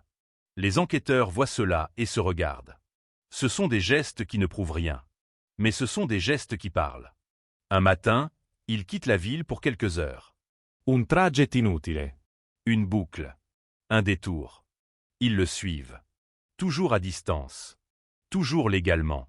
Il voit qu'il s'arrête dans une zone périphérique, là où les routes sont plus vides, où les terrains sont plus larges, où les souvenirs peuvent être enterrés sans témoin. Il ne fait rien de visible. Il sort. Il marque.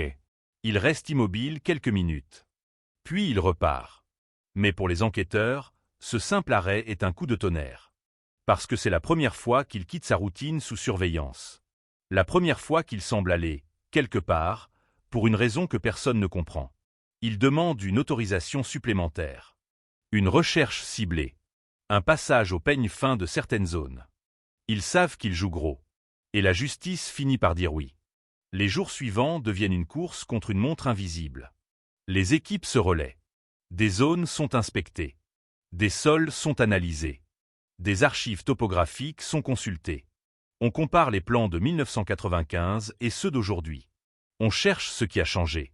On cherche ce qui n'a pas changé. Et pendant ce temps, la ville ignore tout. Les voisins croisent l'homme et continuent de le décrire comme tranquille. Discret. Un type normal. C'est ça, le poison des cold cases. La normalité apparente. Le visage familier. Le suspect qui n'a jamais eu besoin de se cacher, parce que la meilleure cachette, c'est d'être connu de tous. Les enquêteurs preparen l'acte final. Ils savent qu'ils n'auront peut-être qu'une seule chance. La date est fixée. L'heure aussi. Une arrestation ne se fait pas au hasard. Elle se fait quand tout est prêt. Les éléments, les procédures, la logistique, la sécurité. La veille, personne ne dort vraiment. Dans un bureau, un inspecteur relit une phrase écrite en 1995. Le voisin s'est montré coopératif. Il reste longtemps sur ces mots. Cooperative. Comme si la coopération avait été la clé de sa protection. Le matin arrive. Le ciel est clair. Trop clair. Comme si la ville refusait d'annoncer ce qui va se passer. L'équipe se rassemble. Des véhicules discrets. Pas de sirène. Pas de spectacle. Ils se placent. Ils attendent qu'ils sortent, ou ils frappent directement. Les secondes s'étirent. Le silence devient une matière. Et puis, enfin, le moment bascule. La porte s'ouvre. L'homme apparaît. Il voit les silhouettes. Il comprend instantanément, avant même qu'on prononce son nom. Parce que ce regard-là, il l'a craint pendant des décennies, même en se persuadant qu'il ne viendrait jamais. Un enquêteur avance. Il dit les mots nécessaires. Pas plus. Pas moins. Et à cet instant précis, dans une cage d'escalier banale de Marseille, le passé rattrape le présent. La ville, sans le savoir, retient son souffle. Parce que le cold case n'est plus un fantôme dans un dossier. Il est là. Dab out. Real. Et le plus terrifiant, c'est cette évidence qui frappe enfin. Le suspect n'était pas un inconnu. Il n'était pas une ombre lointaine. Il était un visage familier. Un voisin. Un homme qu'on croisait sans peur. Un homme connu de tous. L'arrestation ne fait pas de bruit au début. Pas de flash. Pas de sirène. Juste une porte qui s'ouvre, des silhouettes qui remplissent un couloir, et cette phrase courte, administrative, qui tombe comme une sentence « Vous allez nous suivre ». Dans l'immeuble, une voisine entr'ouvre sa porte. Elle voit l'homme, encadré, et elle se fige. Parce que ce n'est pas un inconnu menotté dans un fait divers anonyme. C'est lui. Celui qui disait bonjour. Celui qui tenait la porte. Celui qui se souvenait des prénoms. Dans la rue, un passant ralentit. Il observe, sans comprendre. Un autre sort son téléphone, hésite, puis range. Comme si filmer rendait la scène trop réelle. L'homme ne crie pas. Il ne lutte pas. Il ne proteste pas avec l'énergie de l'innocent. Il garde cette façade, ce calme presque poli, et c'est peut-être ça qui glace le plus. Parce que ce calme ressemble à une habitude. Parce qu'on sent, dans ce silence, une longue préparation. Dans le véhicule, il regarde droit devant lui. Pas de panique visible. Mais les enquêteurs, eux, voient l'infime. Une mâchoire qui se serre. Un doigt qui tape une fois sur le genou. Une respiration qui ne suit plus le rythme. Au commissariat, on ne fait pas des faits. On ne fait pas de théâtre. On fait ce que la justice exige. Des procédures, des scellés, des signatures, des heures qui s'empilent. L'homme s'assoit dans une salle blanche. Table new. 2 chaises. Une lumière trop franche. C'est un décor banal, presque ridicule, mais il a brisé plus de vie que n'importe quel endroit spectaculaire. Les enquêteurs entrent. Ils ne commencent pas par Claire. Ils commencent par lui, encore. Toujours cette stratégie, l'enfermer dans son propre récit avant de le fissurer. On lui rappelle les dates, les lieux, le contexte, les auditions anciennes, les phrases qu'il croyait enterrées. Il pose une question simple. Vous saviez à quelle heure elle rentrait, n'est-ce pas? Il répond vite. Non. Trop vite. Les enquêteurs laissent passer un silence. Ils ne discutent pas. Ils prennent une feuille. Ils lisent un extrait de 1995. Une phrase de lui. Une précision sur ses horaires. Il ne réagit presque pas. Mais son regard change. Comme si, pendant une fraction de seconde, il voyait enfin que le passé ne s'est pas dissous. Il a juste attendu. Ils abordent ensuite la science. Pas en termes techniques. En termes de réalité. On a refait des analyses. On a compare. On a des résultats. Il demande lesquels. Et cette question est déjà une fuite. Parce que l'innocent dit « Je ne comprends pas ». Lui dit « Lesquels ». Les enquêteurs ne répondent pas immédiatement. Ils savent que l'imagination d'un coupable travaille plus vite que n'importe quel rapport. Ils lui parlent de probabilité. De correspondances. De coherence. Encore ce mot, qu'il étrangle sans bruit. Cohérence. Il nie. Encore. Toujours. Le même schéma. Mais cette fois, la négation ressemble moins à une certitude qu'à une posture. Pendant que l'interrogatoire commence, dehors, le quartier s'éveille à une rumeur. Elle se répand comme une tache d'huile. Un message sur un téléphone. Un murmure au café du coin. Une phrase qui court sur les trottoirs, ils l'ont arrêté. Puis une autre, plus violente, c'était lui. Les gens se rassemblent sans s'avouer qu'ils se rassemblent. Ils traînent. Ils feignent d'attendre quelqu'un. Ils regardent l'immeuble comme si les murs pouvaient parler. Une femme âgée s'assoit sur un banc et dit, presque pour elle-même. Je lui ai confié mes clés, une fois. Cette confession tombe, lourde, et personne ne répond. Parce que chacun, soudain, fouille sa mémoire. Chacun se demande quel petit geste, quel petit échange banal, devient maintenant un frisson. Le choc n'est pas une explosion. C'est une lente montée de vertige. Les gens réalisent qu'ils ont partagé un espace avec quelque chose qu'ils n'avaient pas nommé. Qu'ils ont croisé un danger sans le reconnaître, parce qu'ils portaient le masque le plus efficace, la normalité. Au commissariat, l'homme comprend que le récit « je ne sais rien » ne suffira pas. Alors il tente autre chose. Il modifie sans modifier. Il glisse. Il propose des hypothèses. Il parle de « peut-être ». Il évoque des inconnus. Il dit « Marseille, à l'époque c'était dangereux ». Il dit « elle aurait pu croiser n'importe qui ». Les enquêteurs le laissent parler. Ils l'écoutent s'enfoncer dans des généralités. Puis il coupe net. Il pose une question précise, comme un scalpel. Pourquoi votre version change-t-elle? Il se redresse. Il reprend son calme. Il accuse la pression. Il dit qu'on lui fait dire. Il dit qu'il ne se souvient plus. Mais le temps joue contre lui. Parce qu'un homme qui ne se souvient plus, après 30 ans, ne peut pas se souvenir avec précision de certains détails. Et pourtant, lui, il se souvient trop bien de ce qu'il devrait avoir oublié. Les enquêteurs ressortent l'arrêt en périphérie de la ville, celui qu'il a fait sous surveillance. Ils ne l'accusent pas directement. Ils demandent « Pourquoi êtes-vous allé là ?» Il répond « Je me promenais ». Mais sa voix est plus sèche, plus courte, comme si la façade commençait à craquer. Dehors, la famille de Claire est appelée. Une fois encore. Cette fois, on ne parle plus de piste. On parle de garde à vue. On parle d'un nom. De celui qui a été un voisin. Le père de Claire reste silencieux longtemps. Puis il murmure. Un voisin? Ce mot se répète, dans la tête de chacun, comme un écho sans fin. Un voisin. La menace n'était pas au bout de la ville. Elle était dans le couloir. Les enquêteurs, eux, savent qu'ils n'ont pas encore l'essentiel. Une correspondance biologique, un faisceau, des incohérences. C'est puissant, mais il manque la chose la plus rare dans un cold case, une fissure humaine. Alors il change de rythme. Il ne l'attaque plus frontalement. Il parle du temps. De la vieillesse. Des regrets. De la salitude. Ils posent des phrases qui semblent presque compassionnelles, mais qui sont des pièges. Ils disent « Vous avez vécu avec ça longtemps ». Ils disent « Ça doit être lourd ». L'homme les regarde. Un instant.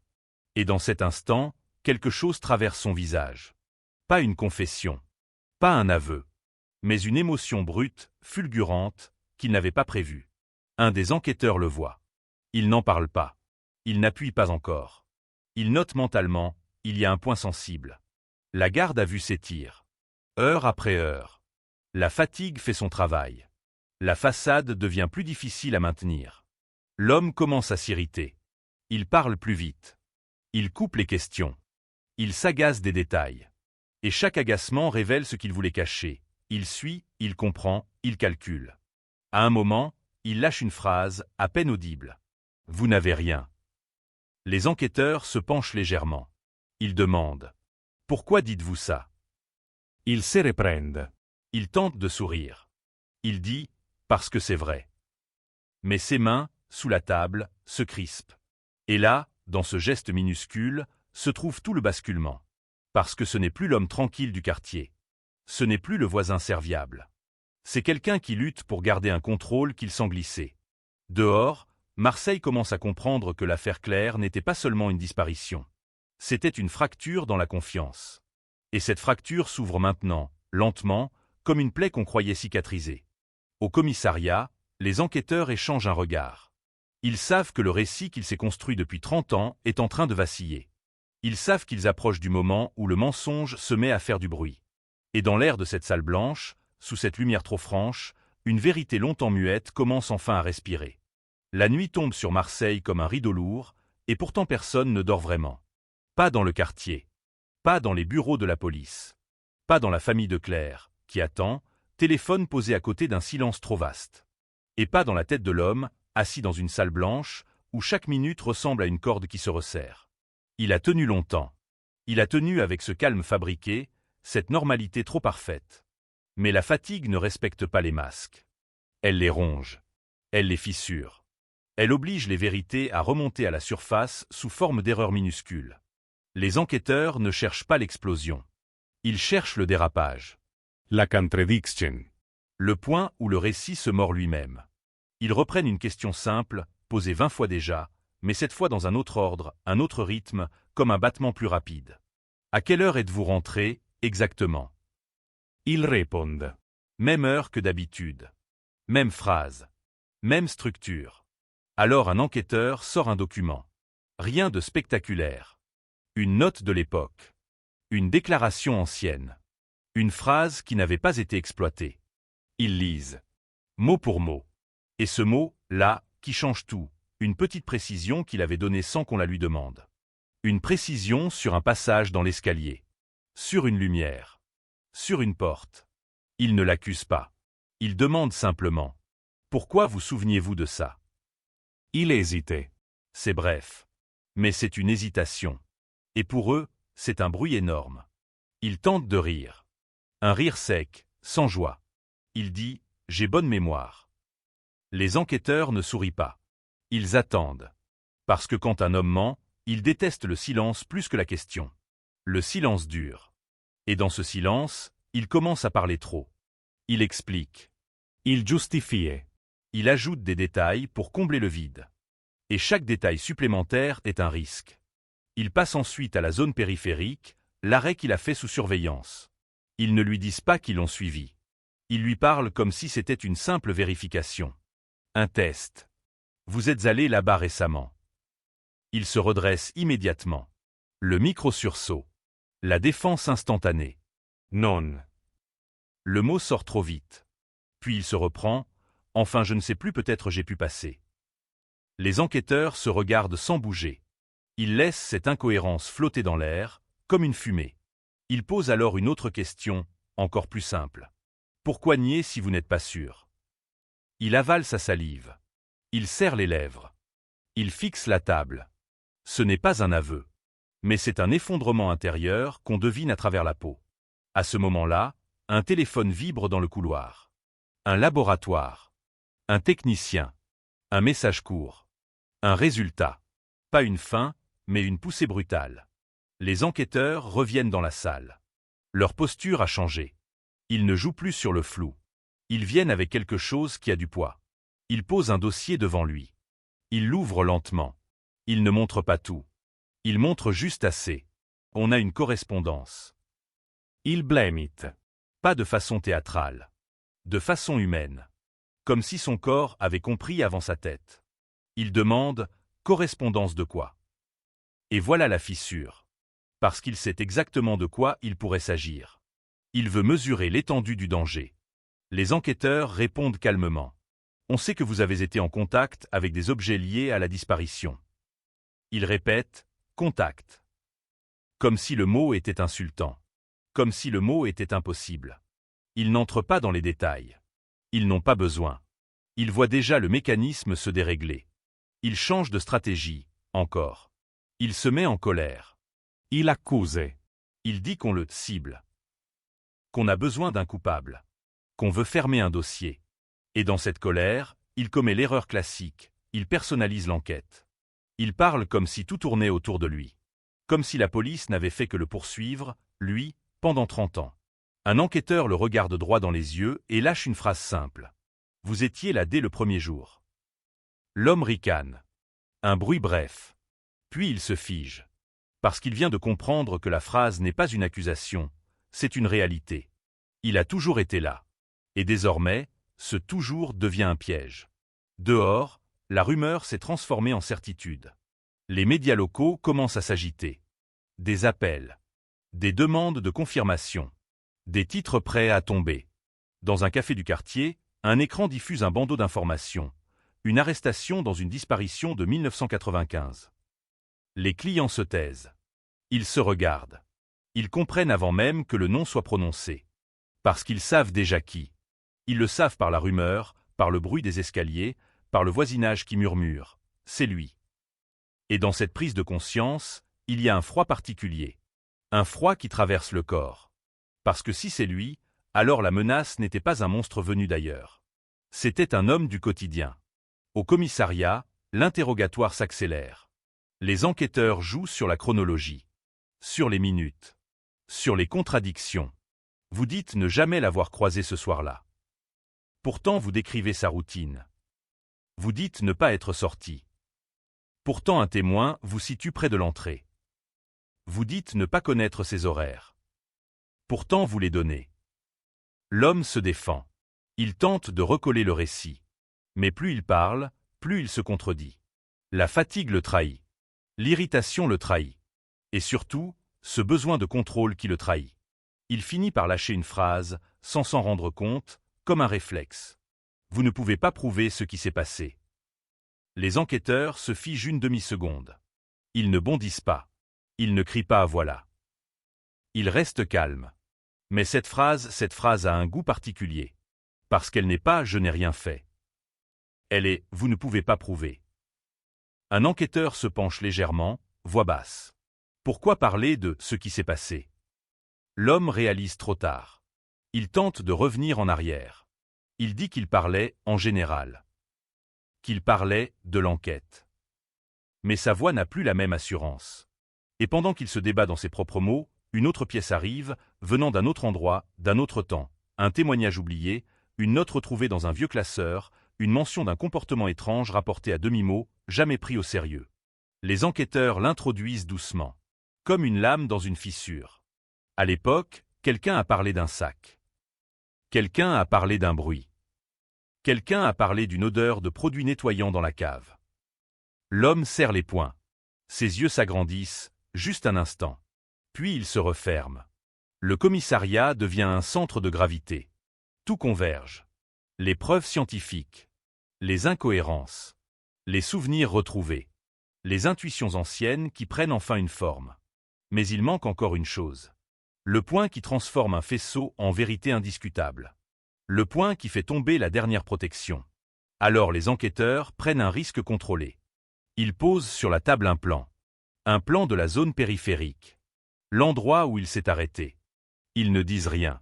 Ils laissent le plan parler. L'homme le fixe. Longtemps. Trop longtemps. Puis, comme si son corps trahissait une pensée qu'il voulait étouffer, il murmure presque. C'est pas là. 3 mots. 3 mots qui tombent dans la pièce comme un coup de feu silencieux. Les enquêteurs ne bougent pas. Ils ne sautent pas sur lui. Ils ne crient pas victoire. Ils laissent ces 3 mots exister. Parce que ces 3 mots signifient qu'il sait. Qu'il sait qu'il y a un « là ». Qu'il sait qu'il y a un endroit. Il se reprend immédiatement. Il tente de nier. Il dit qu'il parlait du trafic.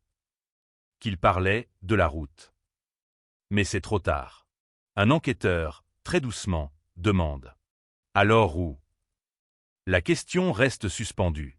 Le silence devient énorme. Dans ce silence, Marseille entière semble se rapprocher, comme si la ville attendait la réponse. Et lui ne répond pas. Pas encore. Mais ses yeux, eux, ont déjà changé. Parce qu'à cet instant, il comprend que le cold case n'est plus une histoire ancienne. C'est une lumière braquée sur lui. Une lumière que rien n'éteindra plus. Et dehors, dans le quartier, les gens commencent à prononcer le nom de Claire à voix haute, comme si le simple fait de le dire la ramenait un peu dans le monde, comme si la vérité, enfin, était en train de remonter. Le silence qui suit ces 3 mots, c'est pas là, n'est pas un simple blanc dans un interrogatoire. C'est un basculement. Un moment où la salle entière comprend, sans que personne ne le dise, que l'homme vient de se placer lui-même sur la carte. Pas par une preuve, par une connaissance, par un réflexe, par une erreur humaine que ni la prudence, ni les années, ni la façade de normalité non réussie à empêcher. Les enquêteurs ne se précipitent pas. Ils ne s'autorisent pas le triomphe. Ils restent calmes, presque froids, comme si cette phrase n'avait aucun poids. Mais à l'intérieur, tout s'allume. Tout s'accélère. Ils savent que s'ils appuient trop fort, il se refermera pour de bon. Alors ils l'enferment dans le silence. Ils le laissent respirer son propre dérapage. Ils le laissent entendre le bruit de sa faute. La garde à vue se prolonge. Les heures s'étirent comme une corde humide. La fatigue creuse des ombres sous ses yeux. Son corps trahit des micro-mouvements. Une jambe qui tremble, un regard qui évite le plan, une main qui cherche un point d'appui sur le bord de la table. Ils le relancent plus tard, autrement. Ils ne reviennent pas sur « c'est pas là », comme une accusation. Ils le traitent comme une curiosité. Vous disiez quoi, exactement? Il se cabre. Il tente de se moquer. Il dit qu'il parlait d'autre chose. Qu'on interprète. Qu'on tord. Qu'on lui colle des mots. Mais la mécanique est enclenchée. Dans un cold case, il suffit parfois d'un geste pour que la vérité commence à s'ordonner autour de lui. Les enquêteurs sortent. Ils rejoignent le couloir. Ils se parlent à voix basse. Le juge est contacté. Les rapports sont transmis. Chaque mot est pesé. Chaque phrase doit tenir devant une défense, devant une cour, devant un pays qui déteste les erreurs judiciaires autant qu'il déteste les crimes impunis. La demande est claire, une opération ciblée. Une exploration méthodique de la zone. Pas une battue au hasard. Pas une course de presse. Une intervention silencieuse, technique, encadrée. L'autorisation tombe. Avec ses conditions. Ses limites. Ses signatures. Et là, soudain, tout se met en marche. À l'aube, une équipe part. Véhicule discret. Matériel. Plans. Markage. On progresse sans sirène, sans panique, parce que le bruit attire les regards, et les regards attirent les fuites. La zone périphérique s'étend sous un ciel pâle. Des friches. Des routes secondaires. Des talus. Des parcelles où la terre a été retournée depuis 1995, où les constructions ont changé, où la ville a grignoté lentement ses marges. Mais certaines choses n'ont pas changé. L'isolement, la distance, l'impression qu'ici, tout peut disparaître sans témoin. On commence par cartographier. On compare les photos aériennes. On superpose les époques. On repère les zones restées intactes. Les recoins oubliés. Les points où un véhicule pouvait s'arrêter sans attirer l'attention. Chaque geste est mesuré. Chaque mètre carré est un pari. Au commissariat, l'homme est informé qu'une opération est en cours. Pas de détails. Juste une information. Un fil tendu entre lui et l'extérieur. Son visage se ferme. Il demande « Sur quoi ?» On ne répond pas. C'est là que la peur véritable commence. Pas la peur d'être accusé. La peur que quelque chose ressorte. Que le sol, après 30 ans, décide enfin de parler. Dehors, pourtant, la rumeur a déjà franchi les portes. Parce qu'une arrestation ne reste jamais longtemps invisible. Parce qu'un nom circule. Parce que Marseille est une ville de voix, une ville où les informations se glissent entre les tables de café, se répandent dans les marchés, se fixent sur les lèvres avant de passer aux écrans. Un journaliste local obtient un indice. Un autre confirme. Et bientôt, sans que la police ne l'ait voulu, le titre surgit. Col de case 1995 Rouvert. Un suspect interpellé. Les téléphones s'allument. Les notifications tombent. Les proches de Claire reçoivent des messages. Des inconnus se mettent à commenter une histoire qu'ils ne connaissaient pas la veille. Le quartier, lui, se fige. Parce que le quartier comprend avant tout le monde ce que ça signifie. Si c'est lui, alors la menace était là, dans les couloirs. Dans les bonjours. Dans les petits services rendus. Les voisins se parlent pour la première fois depuis des années. Les phrases sont courtes. Trenchantes. Tu te souviens quand il a gardé le courrier? Tu te souviens quand il est venu réparer une ampoule? Tu te souviens comme il savait tout sur tout le monde? Le choc est un poison lent. Il remonte les souvenirs et les transforme en frissons. Sur le terrain, les techniciens avancent. Ils utilisent des outils de repérage, des méthodes discrètes, des prélèvements. Ils ne creusent pas partout. Ils cherchent des anomalies, des traces d'intervention humaine ancienne, des signes de perturbation du sol, des incohérences dans la végétation. Le travail est long. Il n'y a pas de musique dramatique ici. Pas de miracle instantané. Juste une progression patiente, comme si l'on cherchait une aiguille dans une ville entière. Puis, à un endroit précis, quelque chose résiste autrement. Une densité différente. Un niveau de compactage qui ne correspond pas au reste. Une petite discordance dans la stratification. Les techniciens marquent. Ils s'agenouillent. Ils dégagent doucement, couche après couche. Ils ne cherchent pas le spectaculaire, ils cherchent le vrai. Et soudain, sous la terre, apparaît quelque chose qui ne devrait pas être là. Pas une vision d'horreur. Pas une scène brutale. Mais un objet. Un élément. Un fragment de vie qui, à lui seul, suffit à faire trembler une enquête. Un sac. Ou plutôt, ce qu'il en reste. Une matière usée, dégradée par le temps, mais identifiable. Autour, des effets personnels. Des choses ordinaires, banales, qui deviennent insupportables parce qu'elles racontent une personne, pas un dossier. L'équipe se fige. On photography. On cell. On relève. Chaque mouvement devient cérémonie. Ce n'est pas une fin. Mais c'est la première fois, depuis 1995, que la disparition a une encre. Un point. Un endroit. Quelque chose que l'on peut tenir, analyser, prouver. Au commissariat, l'homme ne sait pas encore ce qui a été trouvé. Mais il le sent. Parce qu'il y a une façon particulière dont les policiers marchent dans un couloir quand ils reviennent avec du poids. Une façon particulière de regarder. Une densité nouvelle dans l'air. Les enquêteurs reviennent dans la salle. Ils s'assoient. Ils posent un dossier. Cette fois, le dossier n'est pas une stratégie. C'est une réalité. Ils n'annoncent pas tout. Ils ne donnent pas l'occasion de se préparer. Ils posent une phrase courte, presque tranquille. On a localisé un endroit. L'homme ne parle pas tout de suite. Ses lèvres s'entr'ouvrent puis se referment. Son regard cherche une issue qui n'existe pas. Un enquêteur ajoute, toujours sans brutalité. Et on a trouvé des éléments. Il demande, quels éléments? La même question, encore. Le même besoin de mesurer le gouffre. Il le laisse attendre une seconde.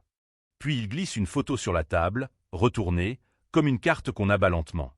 Il ne la retourne pas immédiatement. Et ce retard dit tout. Parce qu'un innocent se jette sur la photo pour comprendre. Lui hésite, comme quelqu'un qui a peur de reconnaître. Finalement, il la retourne. Son visage se vide. Ce n'est pas spectaculaire. C'est pire. C'est l'effacement d'une façade. Comme si, pendant une seconde, le voisin serviable disparaissait et laissait place à quelque chose de nu. Il murmure « Je connais pas ça ». Mais sa voix est faible. Et ses yeux, eux, trahissent une reconnaissance qu'il ne contrôle plus. Les enquêteurs n'ont pas besoin de hurler. Il pose des questions simples, presque douces, qui deviennent des pièges parce qu'elles exigent un mensonge précis. Vous ne savez pas d'où ça vient. Vous ne savez pas comment ça a pu se retrouver là.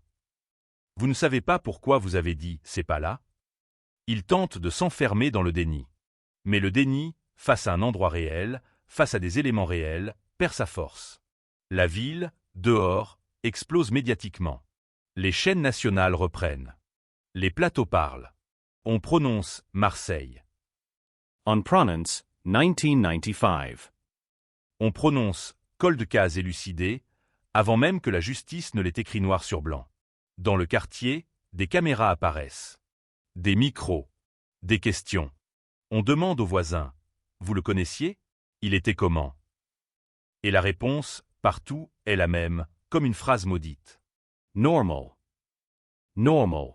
C'est ce mot qui résonne comme une condamnation collective. Normal, alors que la vérité était peut-être à quelques mètres, enterrée sous la routine. Au commissariat, l'homme commence à perdre le contrôle. Il se frotte le visage. Il souffre. Il regarde la table comme si elle pouvait l'avaler.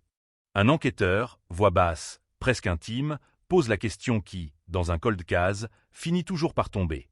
Combien de temps vous pensiez que ça resterait enfoui? Cette fois, il ne répond pas par un « je ne sais pas ». Il ne répond pas par un « je n'ai rien fait ». Il répond par un silence long, lourd, habité. Et ce silence n'est plus celui d'un homme accusé. C'est celui d'un homme rattrapé. Il finit par murmurer, à peine. Vous ne comprendrez pas. Les enquêteurs se figent intérieurement. Parce que ce n'est pas une négation. C'est un début de récit. Un glissement. Une porte qui s'entr'ouvre. Ils ne le brusquent pas. Ils laissent l'air s'installer. Ils savent que dans les secondes qui viennent, quelque chose peut basculer pour de bon. Un aveu. Ou une fermeture totale. Dehors, Marseille retient son souffle. La famille de Claire, elle, est suspendue à un téléphone. Et dans un commissariat où la lumière ne change jamais, un homme qui a vécu 3 décennies dans l'ombre commence à comprendre que l'ombre ne le protège plus. Parce qu'un endroit a parlé. Et qu'un endroit, quand il parle, ne se tait plus. Il y a un instant, juste avant qu'un homme parle, où tout se joue dans l'air. Pas dans les mots. Dans la respiration.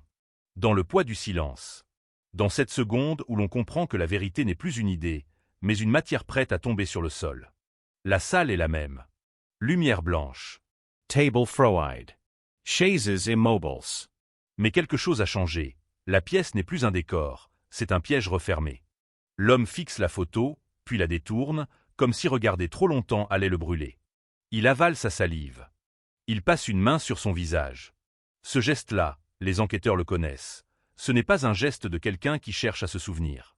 C'est un geste de quelqu'un qui cherche à tenir. Ils ne le pressent pas. Ils savent qu'un aveu arraché se défend. Un aveu déposé s'enfonce. Alors ils parlent plus doucement. Ils ne parlent plus de preuves. Ils parlent du temps. 30 ans, c'est long. Il répond sans lever les yeux. C'est long pour vous. Le ton est sec. Mais ce sarcasme, même minuscule, est une brèche.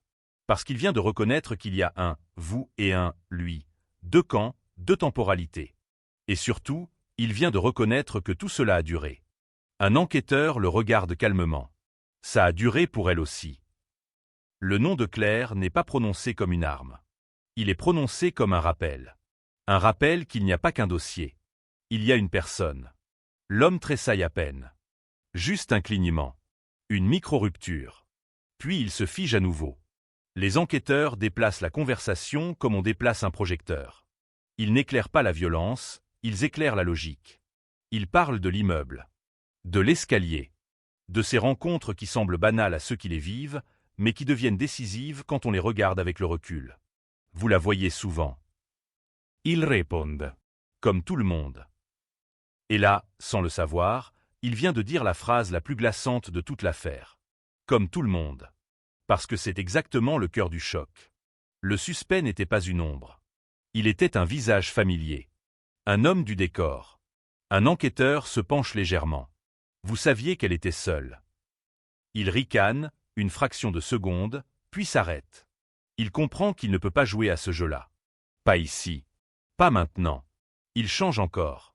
Il parle des petites choses. Des habitudes. Des horaires. Des détails trop précis. Et ils le font sans colère, parce que la colère lui donnerait l'alibi de la victimisation. Il reste presque neutre, et cette neutralité est une pression. L'homme respire plus fort. Il se redresse. Il dit « Vous croyez avoir tout compris. Vous n'avez rien compris. » Ce n'est pas une négation. C'est un récit qui veut naître. Un récit tordu, dangereux, mais un récit. Les enquêteurs attendent. Il laisse le silence devenir un miroir. Il finit par parler. Pas en confession. In fragments. Il dit qu'il était seul. Qu'il n'existait pas pour les autres. Qu'il regardait la vie passer dans un couloir, dans un immeuble, dans une ville qui ne remarque que ce qui crie. Il dit qu'elle, Claire, elle avait une routine, un monde, des gens. Il dit des phrases qui sonnent comme des excuses et des accusations en même temps. Les enquêteurs n'interrompent pas. Ils laissent sortir la logique. Ils savent que la logique d'un geste irréparable se construit toujours autour d'une idée simple. J'avais une raison. Et c'est là que l'horreur se cache. Dans la prétention d'avoir une raison. Puis il s'arrête. Il se rend compte, trop tard, qu'il vient de se placer au centre. Il vient de se donner un mobile. Il vient de se rendre visible. Un enquêteur pose une question courte. Vous l'avez suivi. L'homme se fige. Son regard se perd sur le bord de la table, comme s'il cherchait une issue dans le bois. Il dit « Non ». Mais le « non » est faible. Et il le sait. Il pose la question suivante, encore plus simple. Alors pourquoi vous saviez? Le silence retombe. Lord. Total. Et dans ce silence, il y a la ville entière. Les voisins. Les bonjours. Les portes tenues. Les conversations banales. Il y a cette idée insupportable que le danger a vécu au milieu des gens comme une évidence quotidienne. L'homme finit par murmurer. Je l'ai vu. 3 mots. Pas un aveu complet. Mais une bascule. Les enquêteurs ne réagissent pas comme dans les films. Ils ne crient pas. Ils ne frappent pas la table. Ils notent. Ils demandent. Quand? Il hésitait. Ils cherchent à reprendre le contrôle. Mais le contrôle est une illusion désormais, parce que chaque mot peut être comparé, confronté, détruit par les preuves. Ils lâchent des éléments. Des morceaux de chronologie. Des phrases incomplètes. Des justifications qui sonnent creuses. Et plus il parle, plus il s'enferme. Il finit par se contredire, puis par corriger, puis par s'énerver. Et à un moment, il dit quelque chose d'essentiel, sans s'en rendre compte. Il parle comme quelqu'un qui connaît la faim. Il parle comme quelqu'un qui a vécu avec la faim pendant 30 ans. Les enquêteurs posent une dernière image sur la table. Pas une image choc. Une image administrative. Le scellé, la localisation, les éléments retrouvés, l'endroit enfin fixé sur une carte. Un point qui existe, un point que la justice peut saisir. Il demande doucement. Vous voulez nous dire pourquoi vous avez dit « c'est pas là » L'homme ferme les yeux. Longtemps. Et là, le masque craque réellement. Pas parce qu'il avoue tout. Parce qu'il laisse tomber l'idée qu'il peut encore contrôler la réalité. Il murmure. Parce que j'ai eu peur. Peur. Pas de la police, pas de la prison. Peur que la terre parle. Peur qu'un endroit qu'il croyait muet se mette à raconter. Les enquêteurs se regardent brièvement. Ils savent que ce mot n'est pas une confession juridiquement parfaite, mais c'est une vérité humaine brutale. Il est lié à cet endroit. Et dans un cold case, l'endroit est souvent la voie la plus forte. La procédure suit son cours. L'homme est présenté à la justice. Les avocats arrivent. Les mots deviennent des termes. Les termes deviennent des actes. Dehors, Marseille n'a plus de murmure, elle a un choc. Les chaînes reprennent. Les titres tombent. Les mêmes mots tournent en boucle comme une sirène mentale. Cold case, 1995, Marseille, suspect interpellé, voisin, connu de tous. Dans le quartier, les gens se rassemblent, non pas pour voir, mais pour comprendre. Et ils n'y arrivent pas. Une femme dit « Je lui ai confié mon enfant 2 minutes, le temps de monter un sac. » Un homme répond « Il m'a aidé à porter un meuble. » Un autre murmure « Il était toujours là. » Toujours là. Cette phrase se répète comme une malédiction. Parce que « toujours là » signifie « toujours proche ». Toujours derrière une porte. Toujours dans un couloir. Toujours dans l'angle mort de la confiance. La famille de Claire reçoit enfin ce qu'elle attendait depuis une vie. Pas un miracle, pas une réparation, mais une vérité officielle. Une vérité écrite, signée, portée par un système qui, pendant des années, n'avait que des hypothèses et des silences. Quand ils apprennent l'identité du suspect, quelque chose se brise différemment. Ce n'est pas seulement la douleur. C'est la stupéfaction. Un voisin.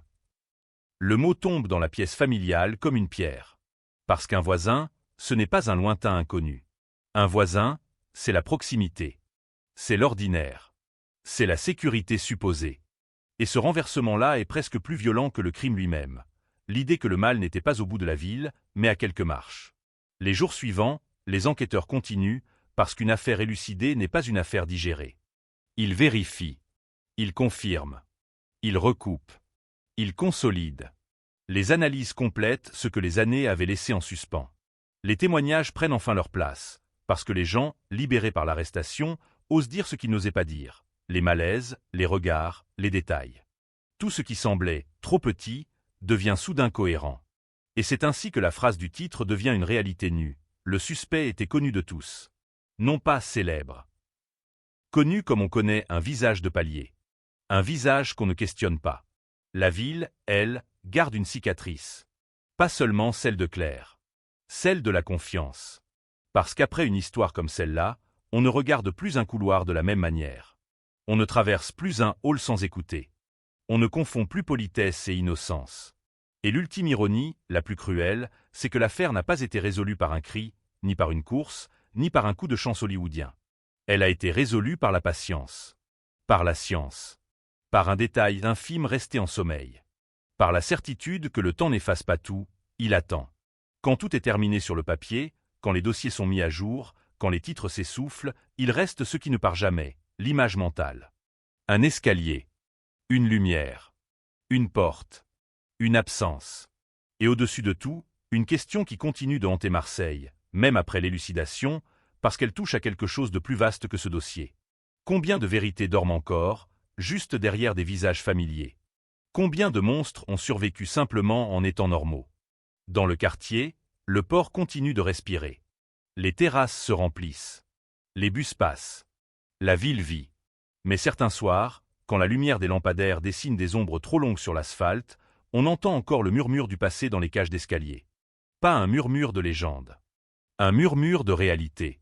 Le nom de Claire, longtemps coincé sur une affiche, revient dans les conversations comme un rappel. Elle a existé. Elle n'est plus seulement une disparition. Elle est une vérité sortie de terre, tardive, mais réelle. Et c'est là que l'histoire se termine, sans apaiser totalement, parce qu'aucune élucidation ne rend le temps. Elle ne fait que poser une phrase nette sur 30 ans de nuit. Le cold case a été élucidé. Et le suspect était connu de tous.